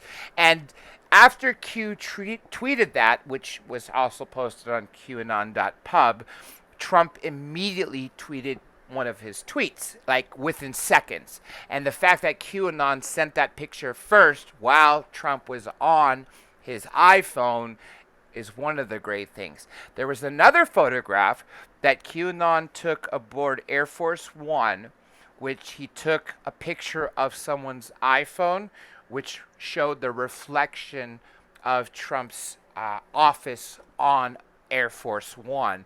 Again, anybody who knows anything about security knows that there's no way in hell you would ever have access to releasing photographs or taking pictures in the Oval Office, in the White House, of the president, or especially aboard Air Force One, unless you are authorized to do so and extremely close to the president. So, what I can say to everybody out there is I strongly suggest you pay attention to QAnon. And those indictments, they are really around the corner. John Durham and William Barr are really cracking down. And I probably think it's going to be after the election, possibly as late as maybe the end of Trump's second term, because I highly doubt Mr. Alzheimer's Joe Biden, communist socialist, will win at all. Which, if he does, it would be because of a rigged game. And if that happens, then things would probably be released sooner than the end of 2024. Let me say one more thing, too. Unfortunately, if anyone was expecting President Obama, who should have been impeached for what he did to my dear friend Michael Flynn, if you all recall, I know Michael Flynn's brother very well, Joseph Flynn. You could hear my interview with him right here on my channel. I also very good friends with Jerome Corsi. I just spoke to him last night, so expect him to come back on the show soon. And my dear friend Roger Stone, who I really hope does not go to prison this week. Although Trump's tweet that he could sleep well at night is an indication that he will probably be pardoned sometime soon. So William Barr said that arresting the president, the former president, and vice president will set a very dangerous precedent, because let's say an ultra radical socialist wins after Trump, then they will arrest President Trump, even though it's probably bullshit charges, because the precedent will be made. So, although I do hope Hillary will get indicted and arrested for multiple things, including Benghazi, what else? The emails, and for the bullshit DNC dossier that she had with Christopher Steele, the disgraced MI6 agent who the FBI used as a rat to get a warrant through FISA court to spy on Carter Page, basically infiltrating Trump's campaign. So, in a nutshell, that's everything I can tell you about QAnon. But again, I refer you to my Roger Stone interview, my Jerome Corsi's plural interview, and my Michael Sala's interview. And check out the Joseph Flynn. So, with that being said, Preston, let me get just a couple more here for you, and then I promise we will end. Trace Render 666, which, by the way, I love that number, because if anyone really knows the truth, 666 is not satanic or evil in any way. It's total bullshit, which is why one of my nicknames is Stomegatherion 666, which basically means the Great Beast 666. And the reason is, if you see right now the image I'm showing for you, which is a papyrus of the Book of Revelations written by Apostle John, and this dates back to approximately 185 AD. It's in the British Museum. If any of you are familiar with the New Testament of the Bible, it was written in ancient Greek, and you could clearly say right there that 666 is a bullshit number because it was written as 616. If any of you want to know why 66 came about, it's because that after the book the New Testament was written in Greek, it was translated to Latin and then eventually translated to English, and it was lost in translation. So somebody fucked it up and made 616666. So there's a little brief history on that. Okay, question for you, Preston. In that tape, you see a cylinder UFO, and remember, you see an open hangar with soldiers walking, only to realize that a craft is moving above them in cloak. Then it says I, but I don't see. If you could finish that question, Trace Render, then I promise I will ask it, because right now it's just a statement. Let me see what else I got for you. Okay, this is the other part of Trace Render's question. Did Bill Moore, Preston, ever film Craft Unconventional? Did Bill Moore film ever film Unconventional Craft? Well, as far as I know, no, he's a researcher who worked with the government and got caught in sort of disinformation accusations. Yeah, I've seen that video of him admitting in front of a Congress and getting booed. Maybe it was not the UFO Congress, but another event where he got booed after he said he'd been working with a disinformation agent. So yeah, it's unfortunate, but I think he got caught in the middle of this whole morass, this mess of trying to get this information out. So I have some sympathy for him. The whole Roswell crash, the first book, I believe he was one of the co-authors on it, the Roswell incident. So. Lou Sheehan, what about Cape Girardeau? And before you answer that, Preston, for everybody out there who wants to know 2 hours about it, just listen to this past Saturday's interview with Paul Blake Smith, which I know Lou did hear it more than once. What is your brief, I don't want to say interpretation, but assessment of Cape Girardeau, Preston? Oh, I think it's real. Yeah, there's an entire book based on this. What I found interesting is one of the sources was a minister, I believe, who was called to give last rites to one of the ETs. That's right. And the granddaughter, Charlotte Mann, is the one who relayed that story. Yeah, which to me, lends authenticity to it. Because, people who are very religious often have higher morals. And certainly back in those times, it was a big deal. So yeah, it's a very early case. I'm very curious about it. I'm certainly by no means an expert on that case. But I do know it's a very early one, and it sounds like a legit case to me. This is an interesting question from Lou as well. Any opinion about the Wilson papers? The Wilson papers? I am not. Admiral Wilson. This is fairly new release, although it took place at least a decade ago. I believe it was Admiral Wilson who tried to gain access to S4 Area 51 at Special Projects EG&G building, and was basically denied, and basically said, you don't have authority to be here. And this took place, this meeting with the scientist from S4, from EG&G in Nevada. And this took place in the back of a limousine. And if I'm not mistaken, the driver, because as you know, admirals, etc., usually generals, are driven around in a limousine. The ensign, who was the driver, I believe recorded this meeting. And this was talked about to me privately by Edgar Mitchell, which I kept my mouth shut.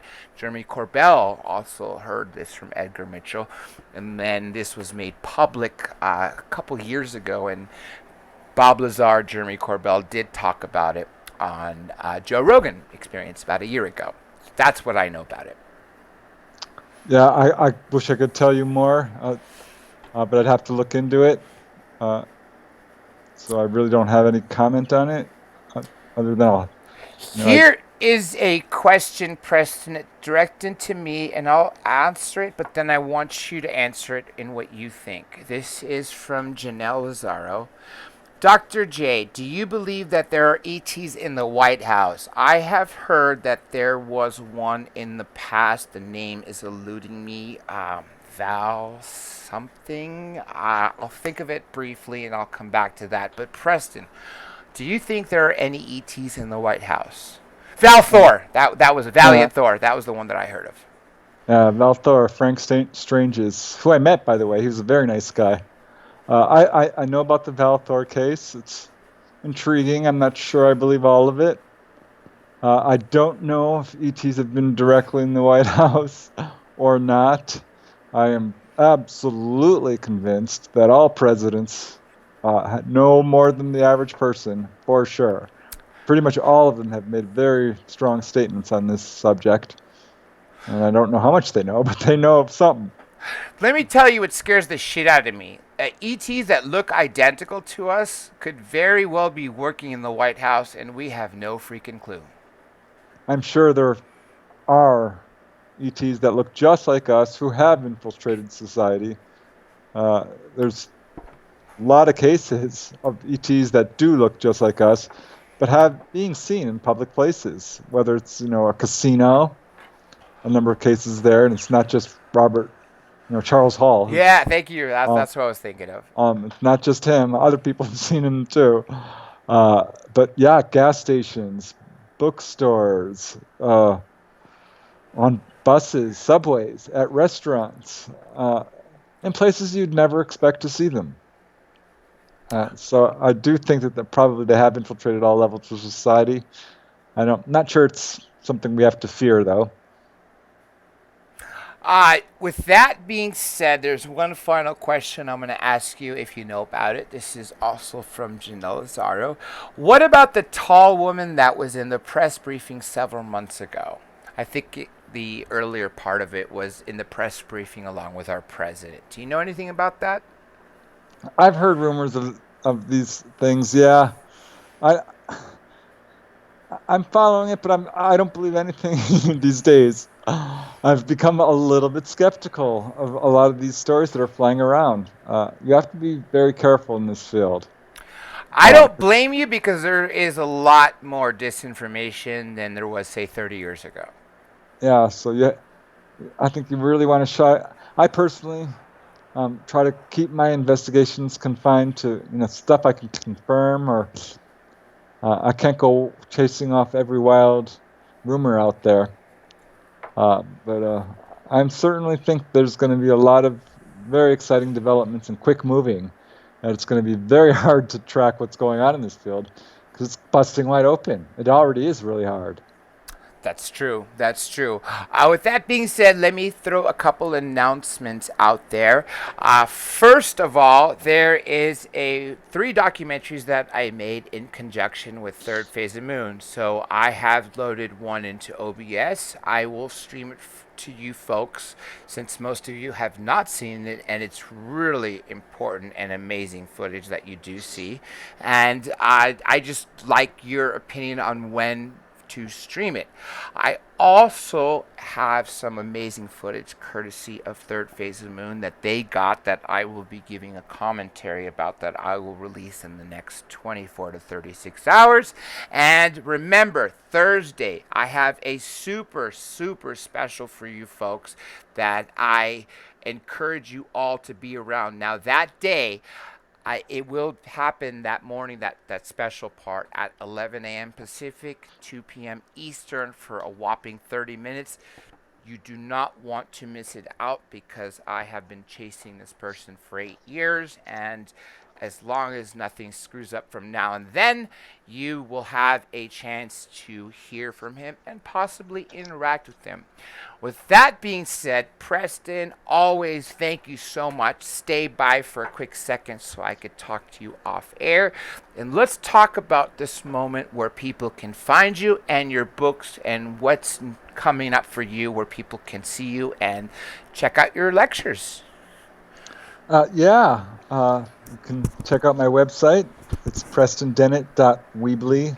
All my books are there, excerpts. You can contact me through the website if you have a question or a comment or story you'd like to share. Books are also available on Amazon.com and bookstores near you. And yeah, thanks for having me on the show. It's fun. Real quick, Ryan Fusco, you're asking to please ask your question, please. If you can hurry up and drop it, I will see it. I don't see it in caps, therefore I am not seeing it, because anything that's not in caps, I presume are questions between other folks. So if you drop it immediately, I will ask it. If not, in the next minute, as I talk to Preston off air, I will ask it and I will write the question in the chat. So I will give you a few more seconds to ask that question. A couple other things. If I'm not burnt out, there will be a second interview Thursday, assuming the first goes well, at our normal time for 1 hour. And also, I'm thinking of possibly doing something Saturday. There are a total of 3 documentaries. As I said, I'd like to have them all for you folks. So please just give me feedback on when is a good time, because I don't necessarily want to use this time during live shows for it, but I could do so.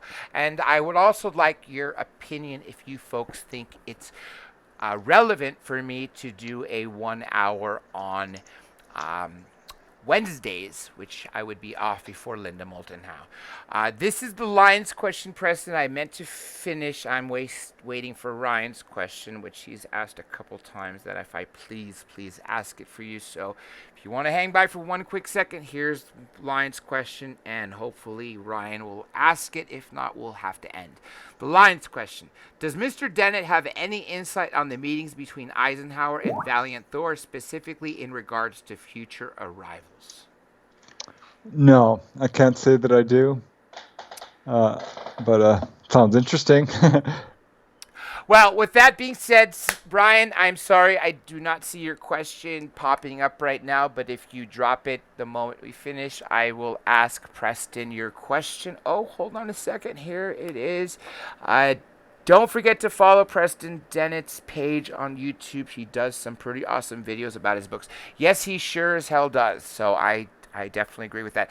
I don't see that question. I am very sorry, folks, but this is not the last time Preston will be on here. As a matter of fact, you will all see him on video very soon, in conjunction with something I am working on with my dear friends in Hawaii, Blake and Brent Cousins.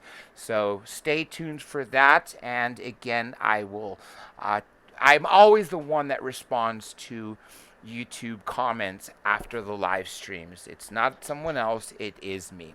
With that being said, this is Dr. J along with the one and only Preston Dennett, and we are officially off air.